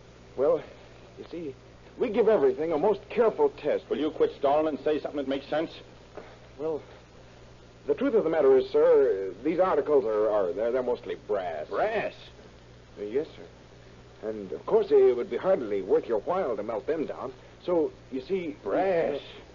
Yes, sir. Of course, you're being a manufacturing jeweler, you'll readily understand that... Well, you'll readily understand. Huh? Oh, yeah. Brass. Say, if I thought you was trying to pull a fast one on me... Oh, no, I assure you, Mr. Smith, that these articles they're quite valueless. As a matter of fact, here's the report. You can read it yourself. Forget the report. Just give me my stuff, that's all. And be sure it's all there, see? Because if it ain't, I'll be back. Yes, sir. I can assure you that the collection's intact to the tiniest piece. The package is in the back room. If you'll excuse me for just a minute, I'll go get it. Make it snappy. He's out there, sir. Yes, I know. I heard him. I'm going out through this side door now. Try to hold him in the office for a minute if you can. Yes, sir. Yes, sir. I'll try. Well, hurry up. I ain't got all afternoon. Well, here you are, Mr. Smith. I'm awful sorry that... Never mind how sorry you are. Just give me that package. Yes, sir. One thing more, sir. There's a small charge for... A small charge? For what? Telling me this stuff ain't no good? Well, sir, you see, it's customary to make... Don't hand me that bunk. I ain't paying off no graft to no sniveling clerk, see? But Mr. Anderson... Nothing. Just try and collect it. Yes, sir. Brass. Stuff brass. That monkey's been lying to me. Hey, you there. Just a minute. Yeah, what do you want? I'm from police headquarters. The boys down there would like to ask you a few questions. What about? Well, come along. You'll find out when you get there. If I don't feel like coming along? Oh, I think you will. You do, huh? Well, I don't. I just don't like cops. You don't keep your hand away from that overcoat pocket, you'll have a good reason for not liking them. Do you hear me? Keep your hand away. I'll show you. Oh, a gun, eh? Oh, no, you don't. Drop it if you don't want your wrist broken. Drop it. Now get those hands up high. Reach. We're not a bit backward about snapping the cuffs on tough babies like you. I've got you, copper. I'll break your fool neck. Yeah, don't drive grabbing for that gun. Let go of it. Try and make me, copper. Might as well let go of it. You can't use it. Well, I got this hold on you anyway. Oh, yeah? Get wise to yourself, will you? You ready to cool off and ride down to the station with me? Listen, copper. If there's any riding to be done, you'll be doing it in a hearse. Okay, buddy, if that's the way you feel about it. So you're thinking... Hey, look out. Chase, we're going to fall off this stairway landing.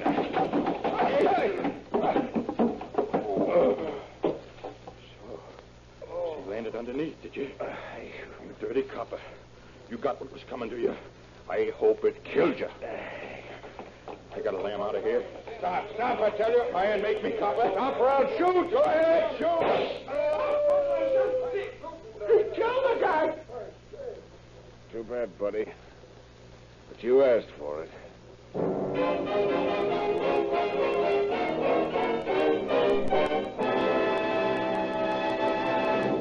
In just a moment, we shall hear the concluding facts regarding our program. Calling all cars tells you that a crime against society does not pay. Rio Grande Cracked will tell you that it's a crime against your pocketbook and intelligence to buy just any gasoline. All-purpose Rio Grande Cracked costs you less money and less than many even inferior gasolines because it takes you more miles, more quickly, more smoothly, more surely, with less of a tax on your motor. That's why I suggest you get a tank full of all-purpose Rio Grande Cracked not later than tomorrow morning. And now, Chief Holman. Louis, severely wounded, was taken to the George Street Receiving Hospital, where he died less than an hour later. The loot which he had shipped to Los Angeles was recovered and subsequently returned to its rightful owners. Thank you, Chief Holman.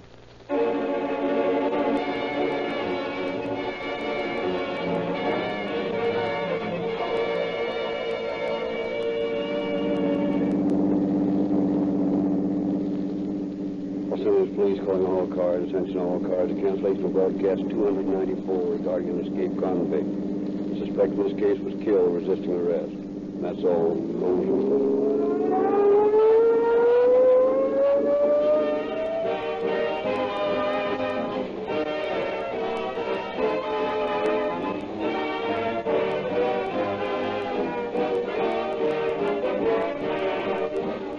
This is your narrator, Frederick Lindsley, bidding you good night for Rio Grande.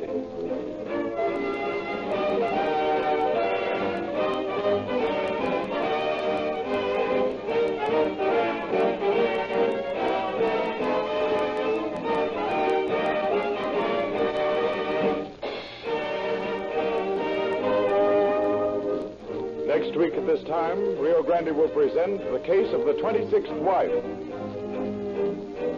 This...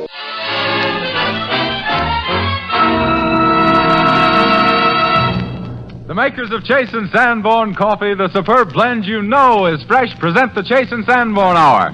And your host, Don Amici.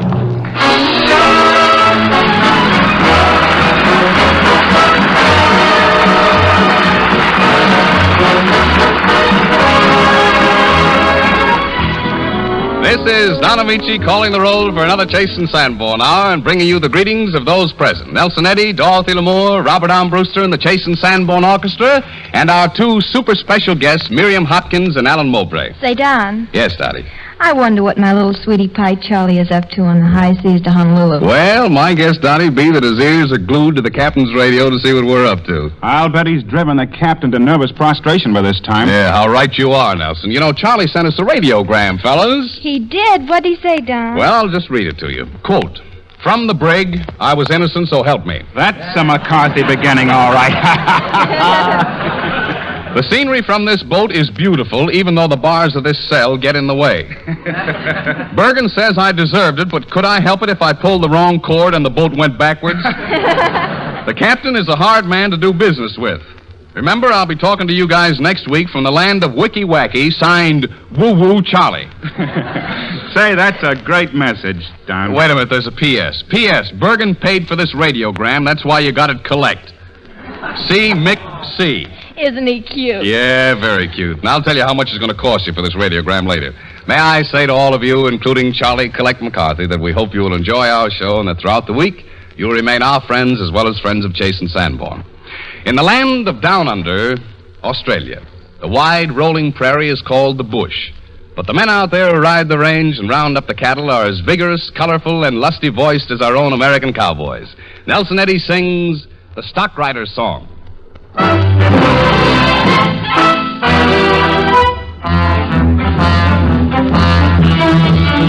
We've been up Queensland's way with the cattle many a day, or many a thirsty, lonely plain. But now we're trotting back on the good old stony track, for we're riding home again. With a yah-hello, how we thunder as we go. Never staying, never drawing rein, never drawing rein. With a stock whip in our hand, we're a merry, jolly, jolly band. For we're riding home again.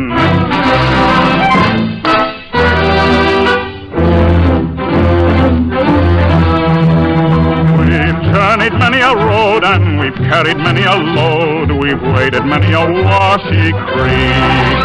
We've heard the bitterns boom and the curlews in the gloom, and we've rounded many a steel horned and sleek. With our yah-hello, how we thunder as we go. Never saying, never drawing rein, never drawing rein.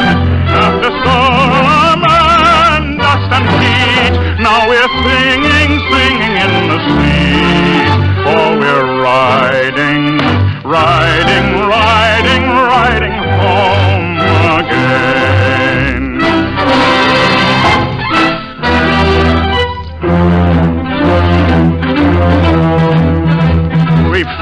fearful drought, when the world was blotted out, when the dust storm wrapped us round with a cloud.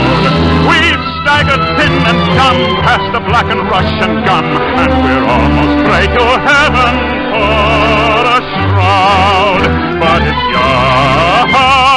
hello, how we thunder as we go, never staying, never drawing rain, never drawing rain. But the roaring of the host, see the gleaming of the roofs. Oh, we're riding, riding, riding, riding home.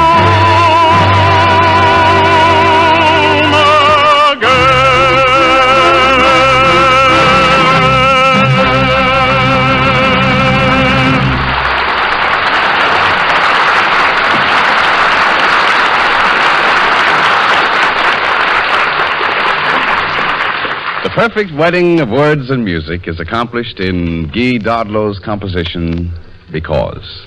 Through the years, it has held its own as prime favorite with lovers of music, and rightly so.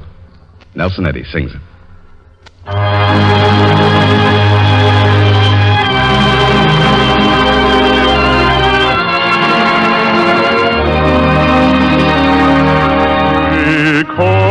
Because you come to me with naught save love, and hold my hand and lift mine eyes above, a wider world of hope and joy I see.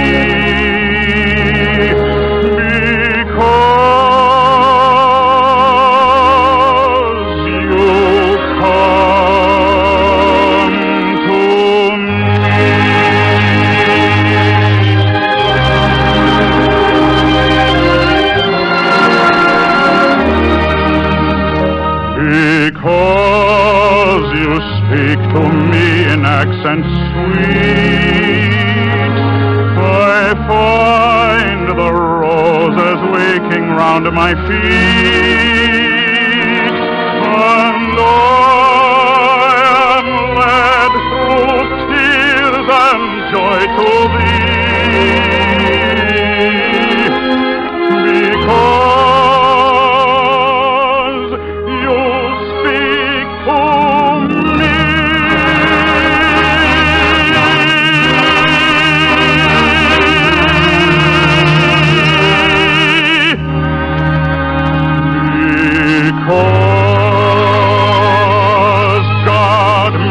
thee mine, I'll cherish thee through light and darkness, through all time to thee, and pray his love may make our love divine.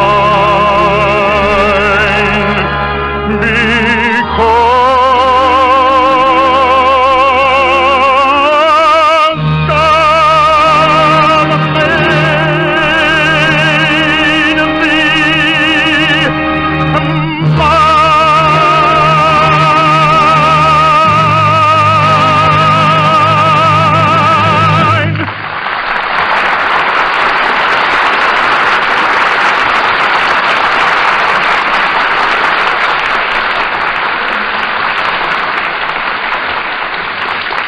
Oh, that was swell, Nelson. Thanks, Don.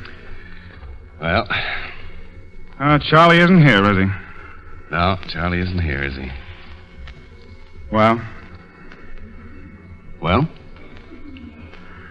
Well, this sounds like the beginning of a beautiful conversation. Yes, it does, doesn't it? Or does it? Charlie's on his way to Honolulu, isn't he? Yeah, he's on his way to Honolulu. Well? Well? Shall we go around again? No, thanks. I think I'll sit this one out. Say, Charlie's a funny little fella, don't you think so? Yes, I do. He's a very funny little fella. Boy, he sure gets laughs. Yeah, he sure does. Well? Well? Come on, Don. We're not going to let that little woodchuck laugh up his sleeve at us, are we? I should say not. We'll show him we can get just as many laughs without him. We sure will. You bet we will. Well.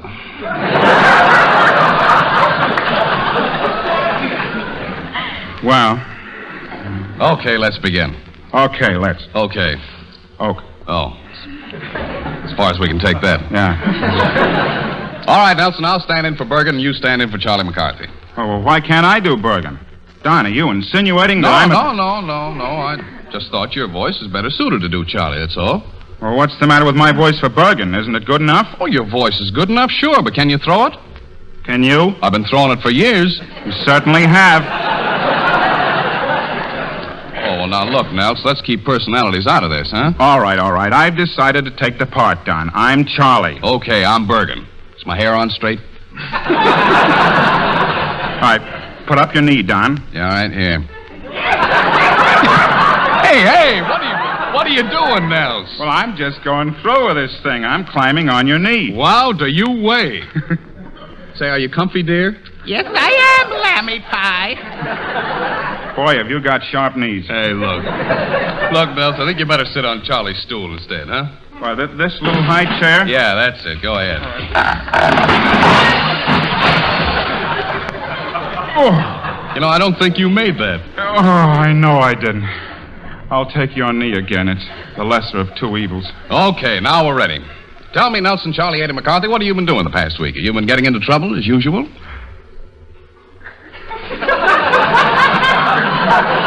Well, I asked you a question. Why don't you answer it? Well, I've got my mouth open. Why don't you put the words in? Say, you know, this ventriloquism isn't as easy as I thought it was, huh? You think it's a cinch to be a dummy? Well, I would know about that. Now, look here, Amici. No, I just meant that Bergen's a genius, that's all. You can say that again. Hey, Nels, get off my knee, will you? Oh. Maybe Dottie'd make a better Charlie. She might not be good, too, but it'd be more pleasant. Did you call me Don? Yeah, Dottie. A position on my knee has just become available. If you know any good jokes, we're all set. Oh, sure. I know millions of them. Only last night I heard a dandy. It's about two fellas named Pat and Mike. Oh, two Irishmen, no doubt, huh? I'm not sure. And Pat said to Mike... Look, do it in Irish dialect, huh, Dottie? All right. And Pat Bigora said to Mike Bigora, how am I doing, Don? Awful, Bigora. And Pat said, and tell me now, Mike, who was that lady I seen you with last night, Bigora? This doesn't sound promising, Bigora. And Mike said, that was no lady, Bigora. That was me wife, Bigora.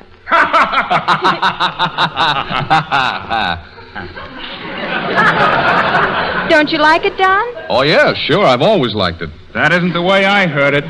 I heard it about two fellas named Ming and Tung. Two Irishmen, no doubt? Thanks, Dottie. And Ming said to Tung, Honorable Tung, who was the beautiful lady I observed you eating chop suey with last night? Honorable Tung. That puts a new twist on it. And Tung replied, Honorable Ming, that was no ladle. That was my knife.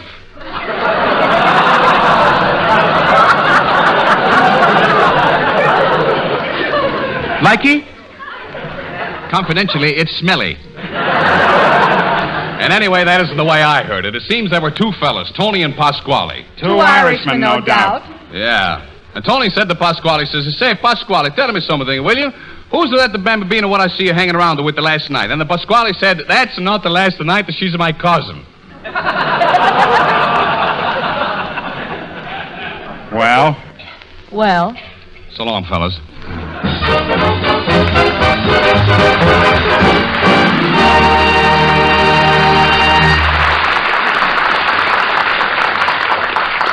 The country is full of fellows and gals looking for sure cures for the blues. We have our own private little prescription that's certainly worth a try. Get Dorothy Lamour to sing a song and watch those corners of your mouth move upwards in a smile. Especially when Dorothy has a bit of tuneful advice called Go Fly a Kite.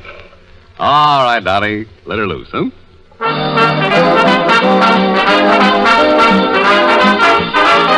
You'll feel like a feather in the breeze. You'll want to laugh and sing. Your cares go flying on the end of a string.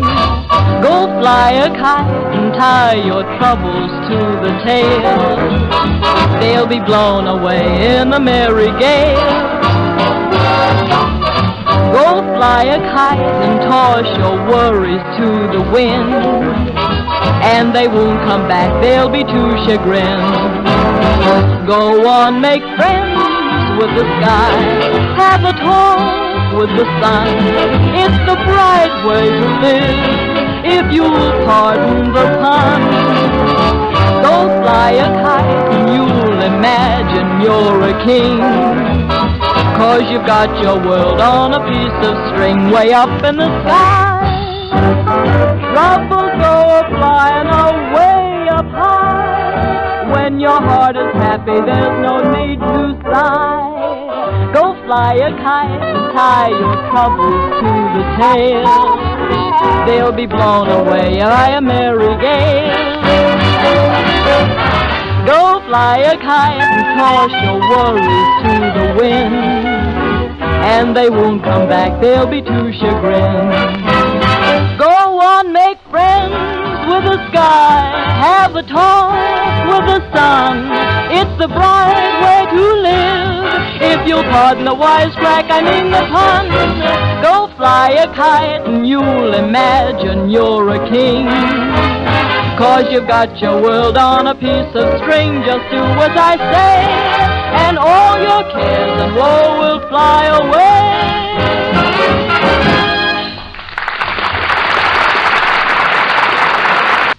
Just listen to this. How would you like to get $2,500 in cash, all in one lump, all for yourself? Somebody's going to win it in the easiest contest you ever heard of. So why not you? What's more, 1,500 other people will get crisp new $5 bills to buy new fall clothes or something for the house. And think what you could do with first prize money.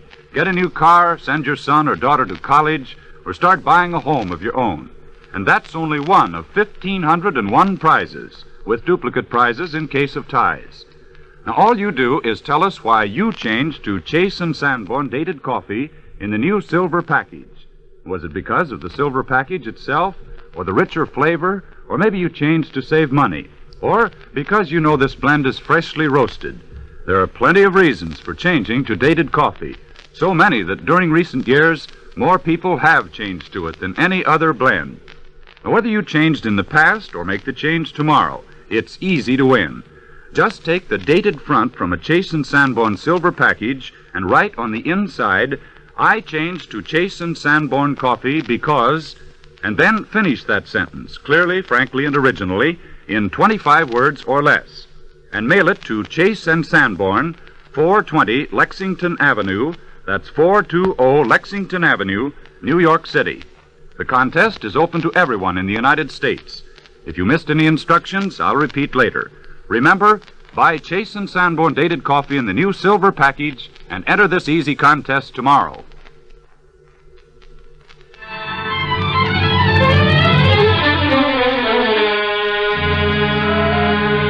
We take a deep bow to the South for giving the screen that very talented actress and gracious personality, Miriam Hopkins. And another deep bow to our lovely visitor herself for accepting our invitation to be with us tonight. Miss Hopkins has just completed Warner Brothers' picture, The Old Maid, in which, as always, she gives an outstanding proof of her histrionic ability. She appears for us this evening as Lady Leonora in a radio adaptation of Alfred Sutro's play, A Marriage Has Been Arranged. Miss Miriam Hopkins.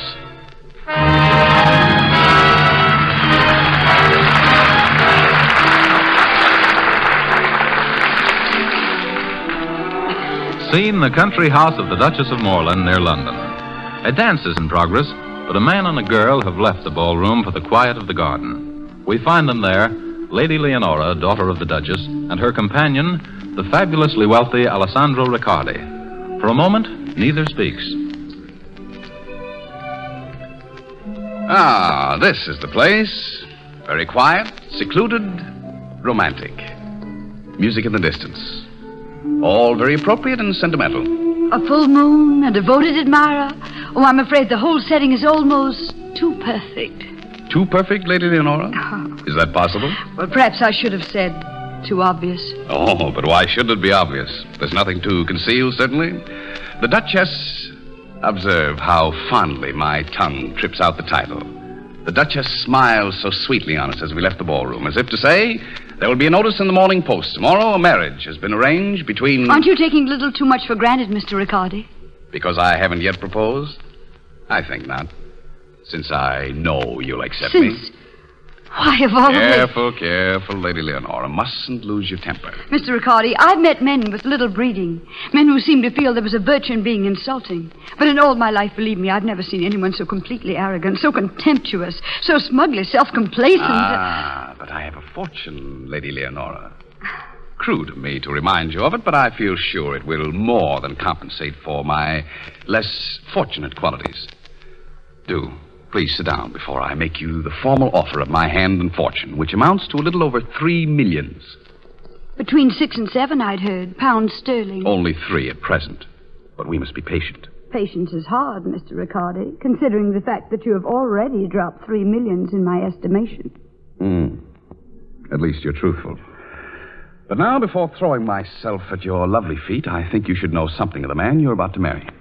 If I must hear the story of your life, please make it brief. Very brief, you may be sure. Lady Leonora, I am a self-made man, as the phrase has it. A man whose early years were spent in drear and desolate places. I was poor and lonely for 32 years. I have been rich and lonely for 10. I have no polish, no culture or taste. Art wearies me. Literature sends me to sleep. Your personal deficiencies, Mr. Riccardi, are quite evident. Yes. I will pass then to more intimate matters. In a little town in Russia, a horrible place where there were oil wells, I met the woman I loved. But she ran away with another man. That has been my solitary love affair. And I shall never love any woman again as I loved her. And I think that is all I have to tell you. And now, will you marry me, Lady Leonora? Not if you were the last man in this world, Mr. Riccardi. At least that's emphatic. Yes. And I'll give you confidence for confidence. My mother and I, as you know, are practically penniless. Even this house is no longer ours. But a marriage with a wealthy man, a man such as yourself, Mr. Riccardi, would solve all of our difficulties. And so for the past few weeks, I've done all in my power to wring a proposal from you. It's been disgustingly easy. And since we're both being very frank, I'll admit that it was only by concentrating continually on your 6 million... 3 millions, Lady Leonora. Oh, yes, unfortunately, 3. It was only by thinking hard of your wealth that I've been able to conceal the boredom I felt in your company. And now, will you marry me, Mr. Riccardi? Well, I guess that's why we came to this secluded spot, isn't it? Originally. But I'm hoping to discourage you. Let me try again. Once I loved a soldier, a cousin of mine, and would have run away with him if my practical mother hadn't packed me off in time. He went to India, and I stayed here. But he's the only man I have loved or ever shall love. Further, let me tell you, I'm 28. I've always been poor, and I hate poverty. So much that until this evening I thought there was a great deal to be said for a marriage with you. Luxury is the thing in life I care for most. Vulgarity, my chief abomination.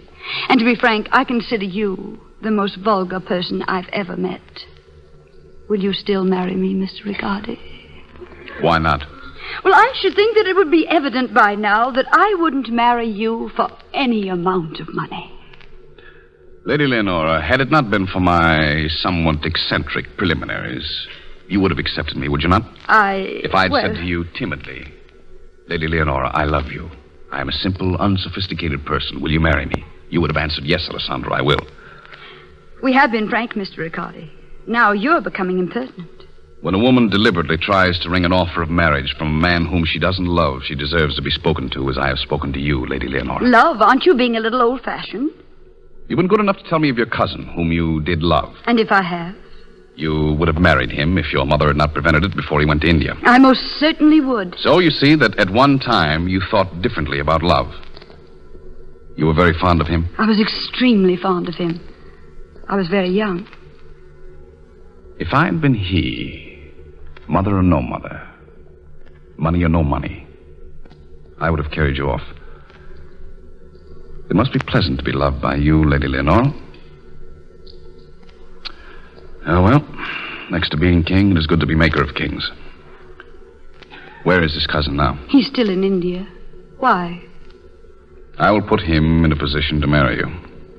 You'll do what? Oh, don't be alarmed. I'll manage it pleasantly enough. I'll give him shares, tips, speculate for him, make him a director of one of my companies. He shall have an income of, say, $4,000 a year. You can live on that. You're not serious. Oh, yes. And though men may not like my methods, they always trust my word. You may. I believe I could. You amaze me, Mr. Riccardi. Why should you do such a thing for me? I'm permitting myself a gesture. You do nothing in small doses, do you? What you offer is a very large gesture. Please, don't let this action of mine cause you too suddenly to change your opinion. The verdict you pronounced before was, on the whole, just. Did I pronounce the verdict? Oh, yes. You said I was the most unpleasant person you had ever met, and quite rightly. Oh, that was an exaggeration. You said I was the most repulsive. I didn't say that. Oh, but you did. And that I prided myself on my repulsiveness. But consider, Lady Leonora, my wealth dates back only 10 years. Before that, I had known hunger and every kind of sorrow and despair. And then suddenly, fortune tossed me all the money I needed. I enriched the few friends I had, and they turned from me because I didn't give them more. My wealth has made me very lonely. But why do you tell me these things? Because I'm no longer asking you to marry me. Because you were the first person in all these years who has been truthful and frank with me. And because in the happiness that will, I trust, be yours, I want you to think kindly of me. And I'll tell you what you shall do for me in return. You shall find me a wife. A wife? I? You. I beg it on my knees. I undertake to propose with my eyes shut to any woman you shall select. You trust me with that? Implicitly.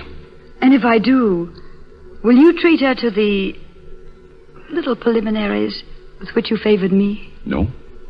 I said those things to you because I liked you. I see. Do you want the lady to have any special qualifications besides, of course, not having a cousin in India? No. Anyone you choose. Anyone I choose. Well, then, I have a friend. An intimate friend. I wonder whether she would do. Tell me about her.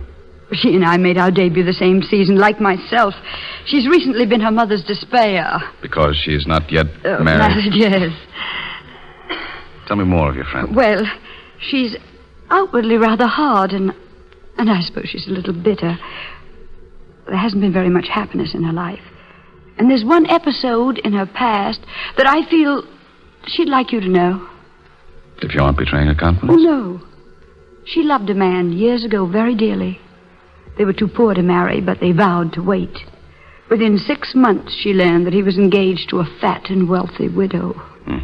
The old story. A fat and wealthy widow who was touring through India. She had been proposed to by every unmarried officer in his regiment. She chose him. In India? In India. You know, I have an idea that I shall like your friend. I hope so. She's quite lonely, too. You think she may learn to like me a little? Oh, it's very possible. But I should be careful to tell her all that you said to me at the beginning. I wonder if that will make any difference to her. Oh, I think it will heighten her opinion. With what I know of you both, I believe that if she marries you, it won't be entirely for your money. Listen, Lady Leonora. Listen to what they're playing. Someday I'll find you. These little dance tunes. Sometimes, Leonora, sometimes they're very touching, Alessandro. Appropriate, I was thinking. Leonora. Yes? Leonora, has the marriage been arranged? Yes, Alessandro. I think so. Your friend, where is she now? In your arms, Alessandro.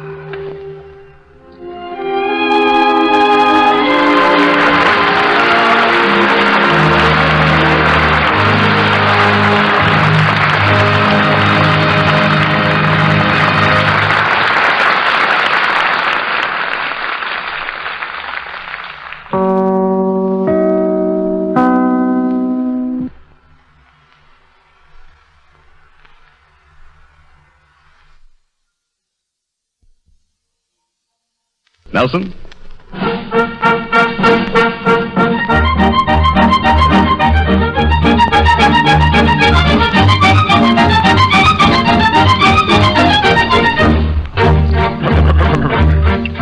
I am the very pattern of a modern major general.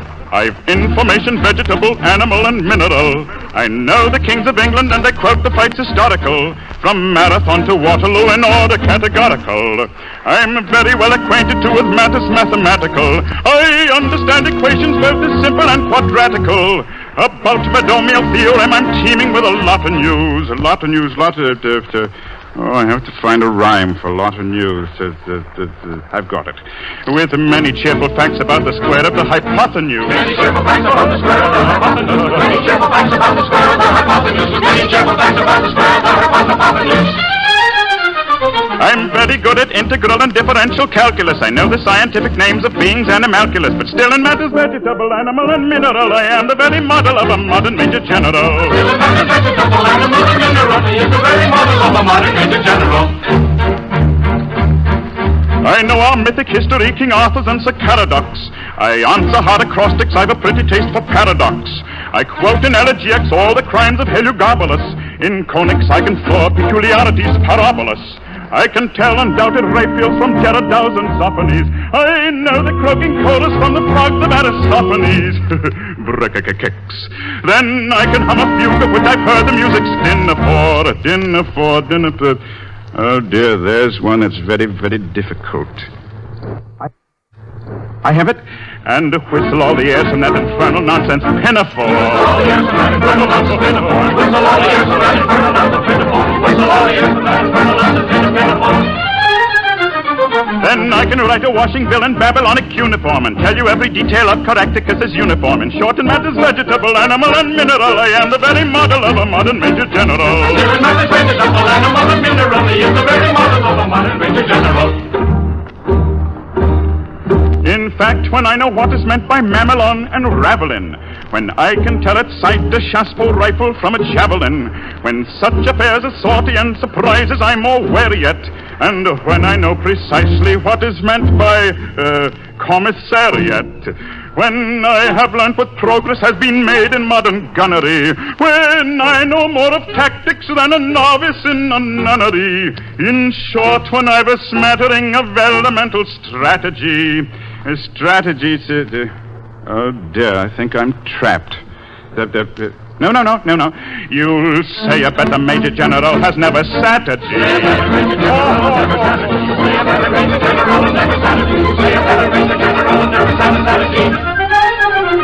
For my military knowledge, though I'm plucky and adventurous, has only been brought down to the beginning of the century. But still in matters vegetable, animal, and mineral, I am the very model of a modern major general. Still in matters vegetable, animal, and mineral, I am the very model of a modern major general.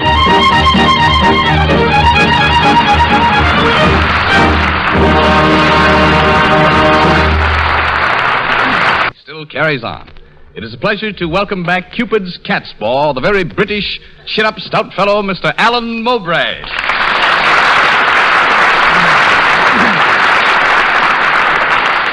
Well, Alan, how goes it? Well, how goes it? It? Aren't you a bit old-fashioned, Don? Am I? It isn't it anymore, you know. It's oomph. Oh. Well, how goes oomph? Well, nicely. You don't sound very enthusiastic. Well, to tell the truth, Don, it all seems a bit futile. Oomph, I mean. Now, here am I, stuffed to the ears with it. Alan, don't tell me you have oomph. Well, I wouldn't be without it. Well, if you have oomph, what's your problem? What are you grousing about? Well, as I say, here am I, the oomph boy. As you say. And Sheridan 20 miles away. And she stays 20 miles away. Yeah, there's a lot in what you say. Well, must it be Anne Sheridan? Will no one else do? Oh, it isn't that. I hope I'm not narrow-minded about oomph. I mean, I could be content with a girl who had ork or even eek. But since I've acquired this oomph of mine, it's sort of backfired. They all seem to shy away from me. It used to be that I could... Well, I wouldn't want to say that I was irresistible. Exactly. Well, you shouldn't, exactly. No. But I used to have a system of my own. The caveman approach, more or less. The caveman approach? Yes, more or less. You remember that girl you saw me with? Yeah, I'm sorry to say I do. Oh, don't say that, Don. I liked her. She was different from other girls. Different? In what way? Well, she'd go out with me, for one thing. And you swept her off her feet with your caveman approach? Oh, you should have seen it, Don. I sat down next to her. Oh, that was daring. I grabbed her hand. Yes? I looked deep into her eyes. Yes? And I said, gee, it's been warm lately, hasn't it? The caveman approach, huh? Well, yes. Didn't you even kiss the girl? What, in front of all those people? Of course not. What people? Where were you? Well, at the baseball game. At the baseball game? Well, that's a great place to make love, that is. Just great. Oh, now, Don, there's no use going overboard about it. It isn't really great. It's no more than adequate, I'd say. Well, why in the world did you take a girl to the ball game to make love to her? Well, you see, I don't understand baseball. So I figured I could concentrate 100% on the girl. And the girl? She understood baseball. Unfortunately. Well, I didn't like her much anyway. Why not? Well, I couldn't stand the way she laughed. You know, that loud, vulgar laughter, you know. Well, I never noticed that about her. No? Well, of course, you weren't there when I proposed. You know, that loud, vulgar laughter. You know, Alan, I don't believe you've ever really put your oomph to the test. Oh, Donna, are you going to test it for me? No, but I think Dottie Lamour might. Dottie? Yes, Don. You remember Alan Mowbray, don't you? Of course. Still carrying on, Alan? Oh, all right. Go ahead, oomph boy. I'm waiting. All right. Don't hurry me. Well, Alan? Dorothy, come here. Yes, what is it? Hello. Well, hello. Well, hello yourself. Say, what is this? Psst. Hey, Alan, her hand. What? Her hand. Yes, very pretty. Well, take it, you oomph. Dorothy, would you mind? What is it? Well, your hand, you know. What about my hand? Oh, nothing. I just thought if you were tired, I could hold it for you or something. I'm quite strong enough to hold my own hands, thank you. Oh.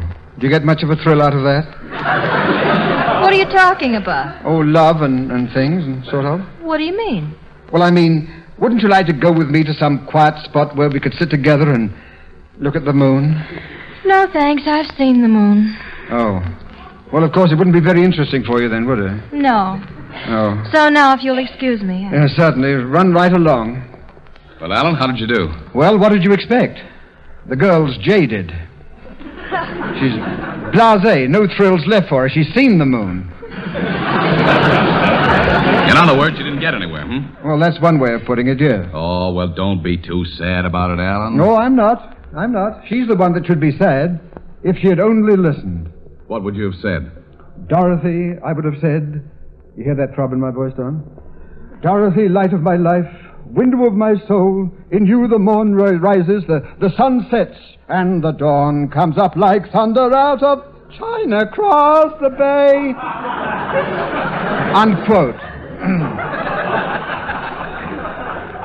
Why, Alan, I never dreamed. No, Dorothy, it's too late. But there are tears in your eyes. I know. I've seldom hurt a single thing. No person, dog, or cat. Except people that don't matter, like the landlord of my flat. And now I'm puzzled and my heart is breaking, you can see. Perhaps you can give me comfort. This is what has saddened me. I've never wronged an onion. I hope I never shall. I've never wronged an onion. I treat it as a pal. Tell me, tell me, tell me why I've never wronged an onion. Why should it make me cry? I've never wronged an onion. I hope I never shall. I've never wronged an onion. I treat it as a pal. Tell me, tell me, tell me why I've never wronged an onion. Why should it make you cry?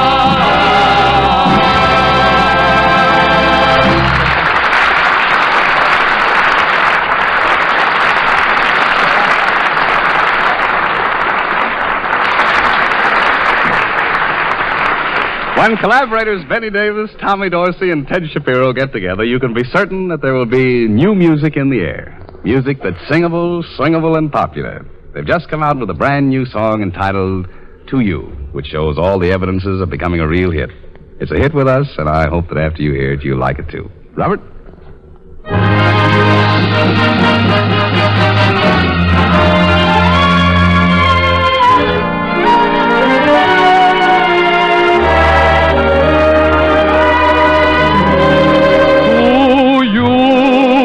I give all of my heart and my love to you. To you I'll bring sunbeams from heaven above. To you, to me, you're an angel and you mean the world to me. I'll be forever yours. Your smile made the clouds and the shadows on high take wings. Your kiss was a real inspiration to greater things.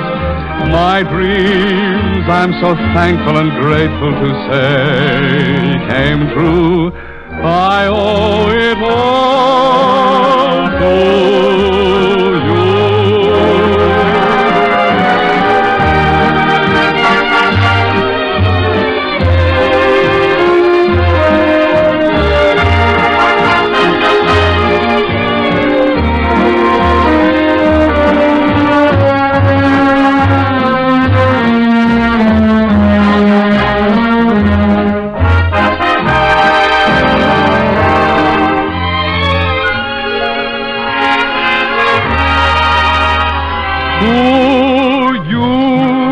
I give all of my heart and my love to you.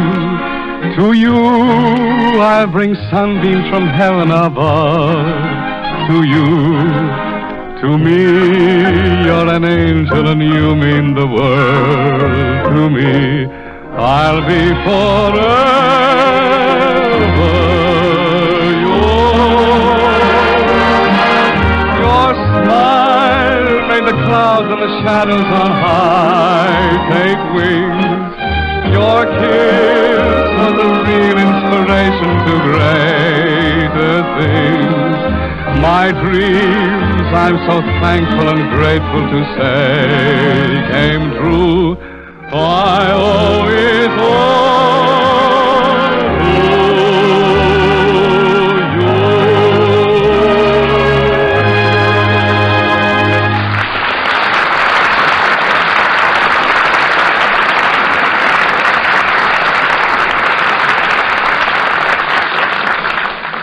Mr. Bannon? Yes, Mr. Amici? Will you please take this radiogram to one Charles McCarthy? Master Charles McCarthy. Master Charles McCarthy? Yeah, that master will burn him up. Dear Brig Boy, inspired by your former futile efforts, we, your colleagues, have whipped up and are about to fry a dramatic omelet. A large egg entitled A Drama has been deranged. Aren't we all? And sign it Us. Is that all, sir? Yeah, that's all. And send it collect. Curtain.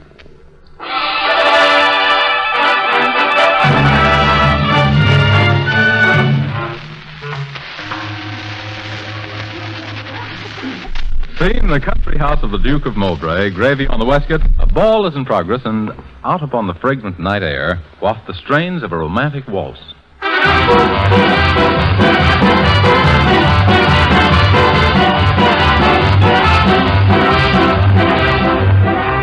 Beautiful, eh? The Duke Allen of Mowbray sits at the door mumbling. He is troubled and hardly hears his graceful daughter, Lena Leona Lamour, approaching. On horseback. Tuppence halfpenny. Peter. Threepence halfpenny. Peter. Later. Threepence halfpenny. Hey, Pop. Yup.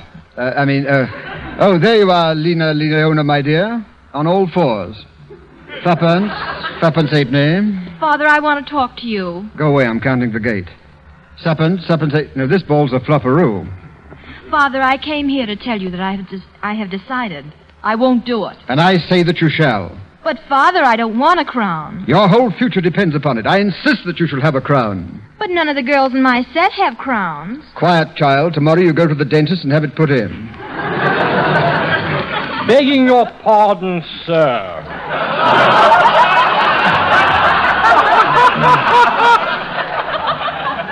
What is it, Meadows Armbruster? The Baron Ole Nelson Svensson Eddy has just arrived from Sweden. He waits without. Without what? His dialect, probably. Oh, it's been a very lovely morning tonight. I just must been come from Sweden to see my Lena Leona. She been more beautiful than the Swedish Bane Nightingale, bain't she? Who is this Bane intruder? My good man, Bane the Baron Ole Nelson Svensson Eddy, Royal Knight of the Square Table, Knight of the Garter, Knight of the Suspenders, Knight of Knights, Night and Day. Oh, the one. Well, bless my soul and confound my nearsightedness, Baron. To what do I owe the honor of your visit to my humble palace? 400 acres, walnut trees, orange groves. It's a steal. Yes, wait a minute, please. Bane not come here to buy your ugly dumpling. Ah, Baron, you rascal, you. She's all I have left, but take her, my boy. Take her with my blessing. But Bane don't want to Well, take her without my blessing, but take her. Baron, are you fixed for dough? Of course not, silly.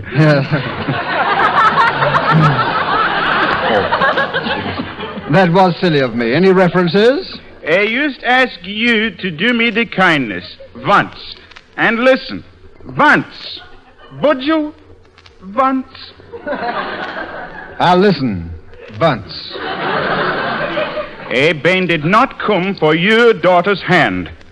Well, what did you come for? I just want her feet. Sir, what are you, a Swedish chiropodist? No, by Yemeni. Bane a jumping jitterbug. I just want to swing it. Maybe we Bane cop first prize. Bane need money. You need money? Why, you imposter, you deadbeat, breaking in here like this.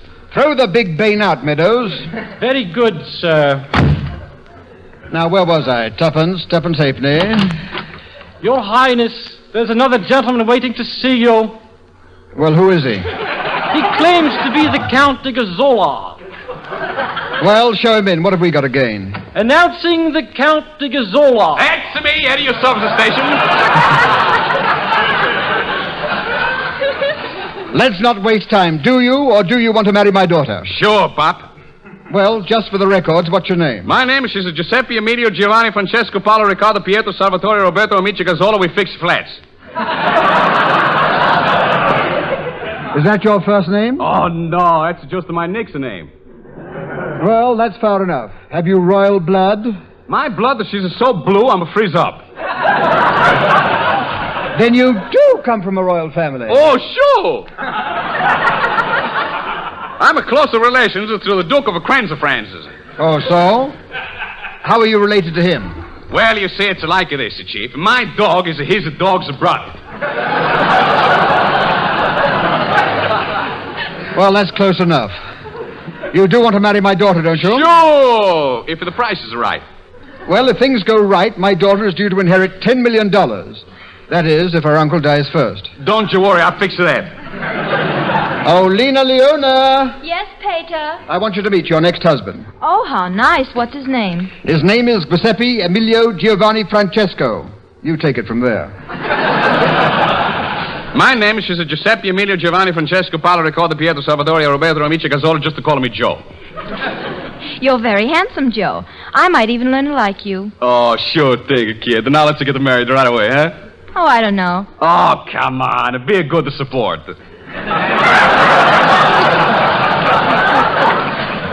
Just as I thought. You only want to marry me because my uncle's going to leave me $10 million. Oh, no. I'll marry you, kid, no matter who leaves it to you. How about a kiss, eh, kid? Sir, what cheek. Either one. What's the difference?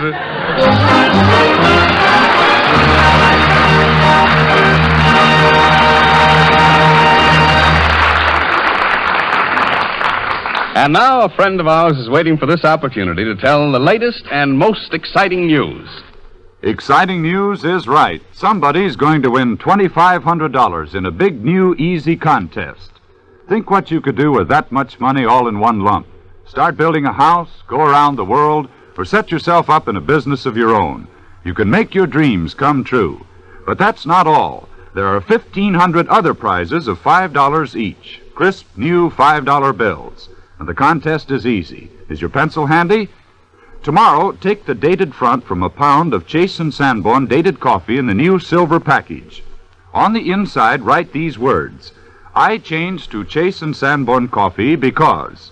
Then, finish that sentence in 25 words or less. Clearness, sincerity, and originality are what count, and entries become the property of Chase and Sanborn. The decision of our judges is final. Just tell us why you changed to dated coffee. Because of the new silver package? Because it's such a fine blend? Or because you knew it was freshly roasted and rushed to your grocer with the delivery date right on the silver package? Or because it makes such delicious iced coffee? Or to show your appreciation for this Chase and Sanborn Hour? Now, those are just a few of the reasons more people in recent years have changed to dated coffee than to any other kind. Buy a pound tomorrow. Enter this easy contest. Send your entry to Chase and Sanborn, 420 Lexington Avenue. That's 420 Lexington Avenue, New York City. Don't miss out. Go after one of those cash prizes tomorrow.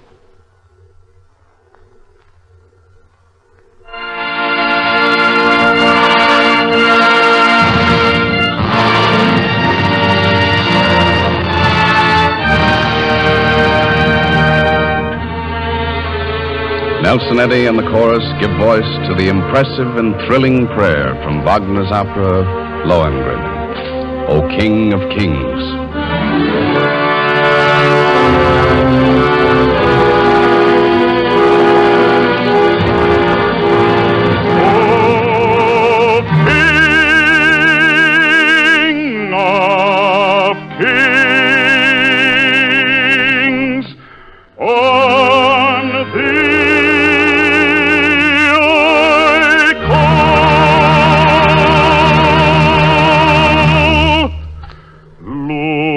Down on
Let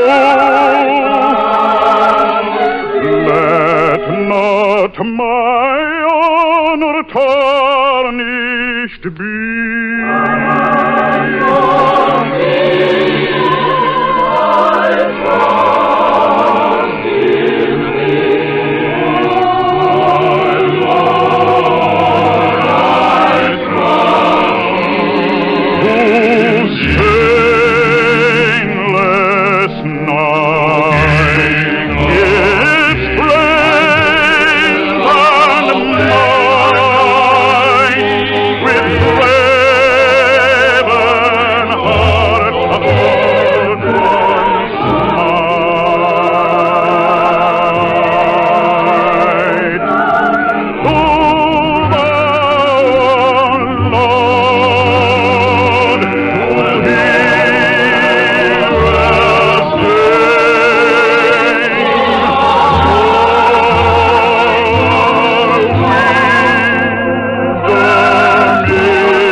And so we come to the end of another Chase and Sanborn Hour, an hour that's made possible by your purchases of Chase and Sanborn coffee. That's the best way of telling us you enjoy our show. We'll all be back next week. Nelson Eddy, Dorothy Lamour, and Robert Armbruster in the Chase and Sanborn Orchestra. And we're going to hear from our perambulating pals, Edgar Bergen and Charlie McCarthy, direct from Honolulu. They'll both be on the air with us, and we're impatiently awaiting Charlie's report from Hawaii. Also, as our special guests, we will have Wendy Berry and Vera Vague. Until then, this is yours sincerely, Don Amici, saying au revoir.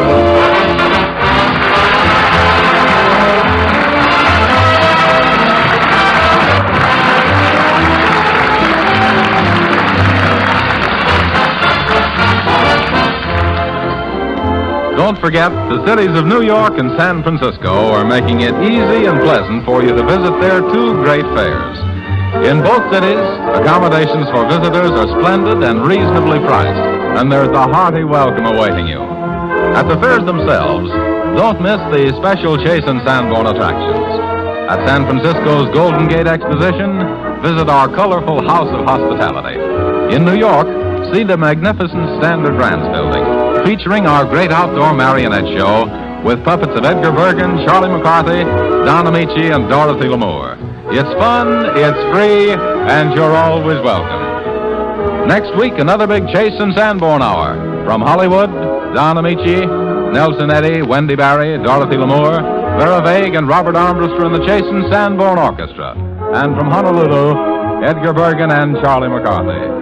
Heard on this program were Go Fly a Kite from the Star Maker and The Big Show by Jerome Kern. This is Jim Bannon speaking for the makers of Chase and Sanborn Coffee.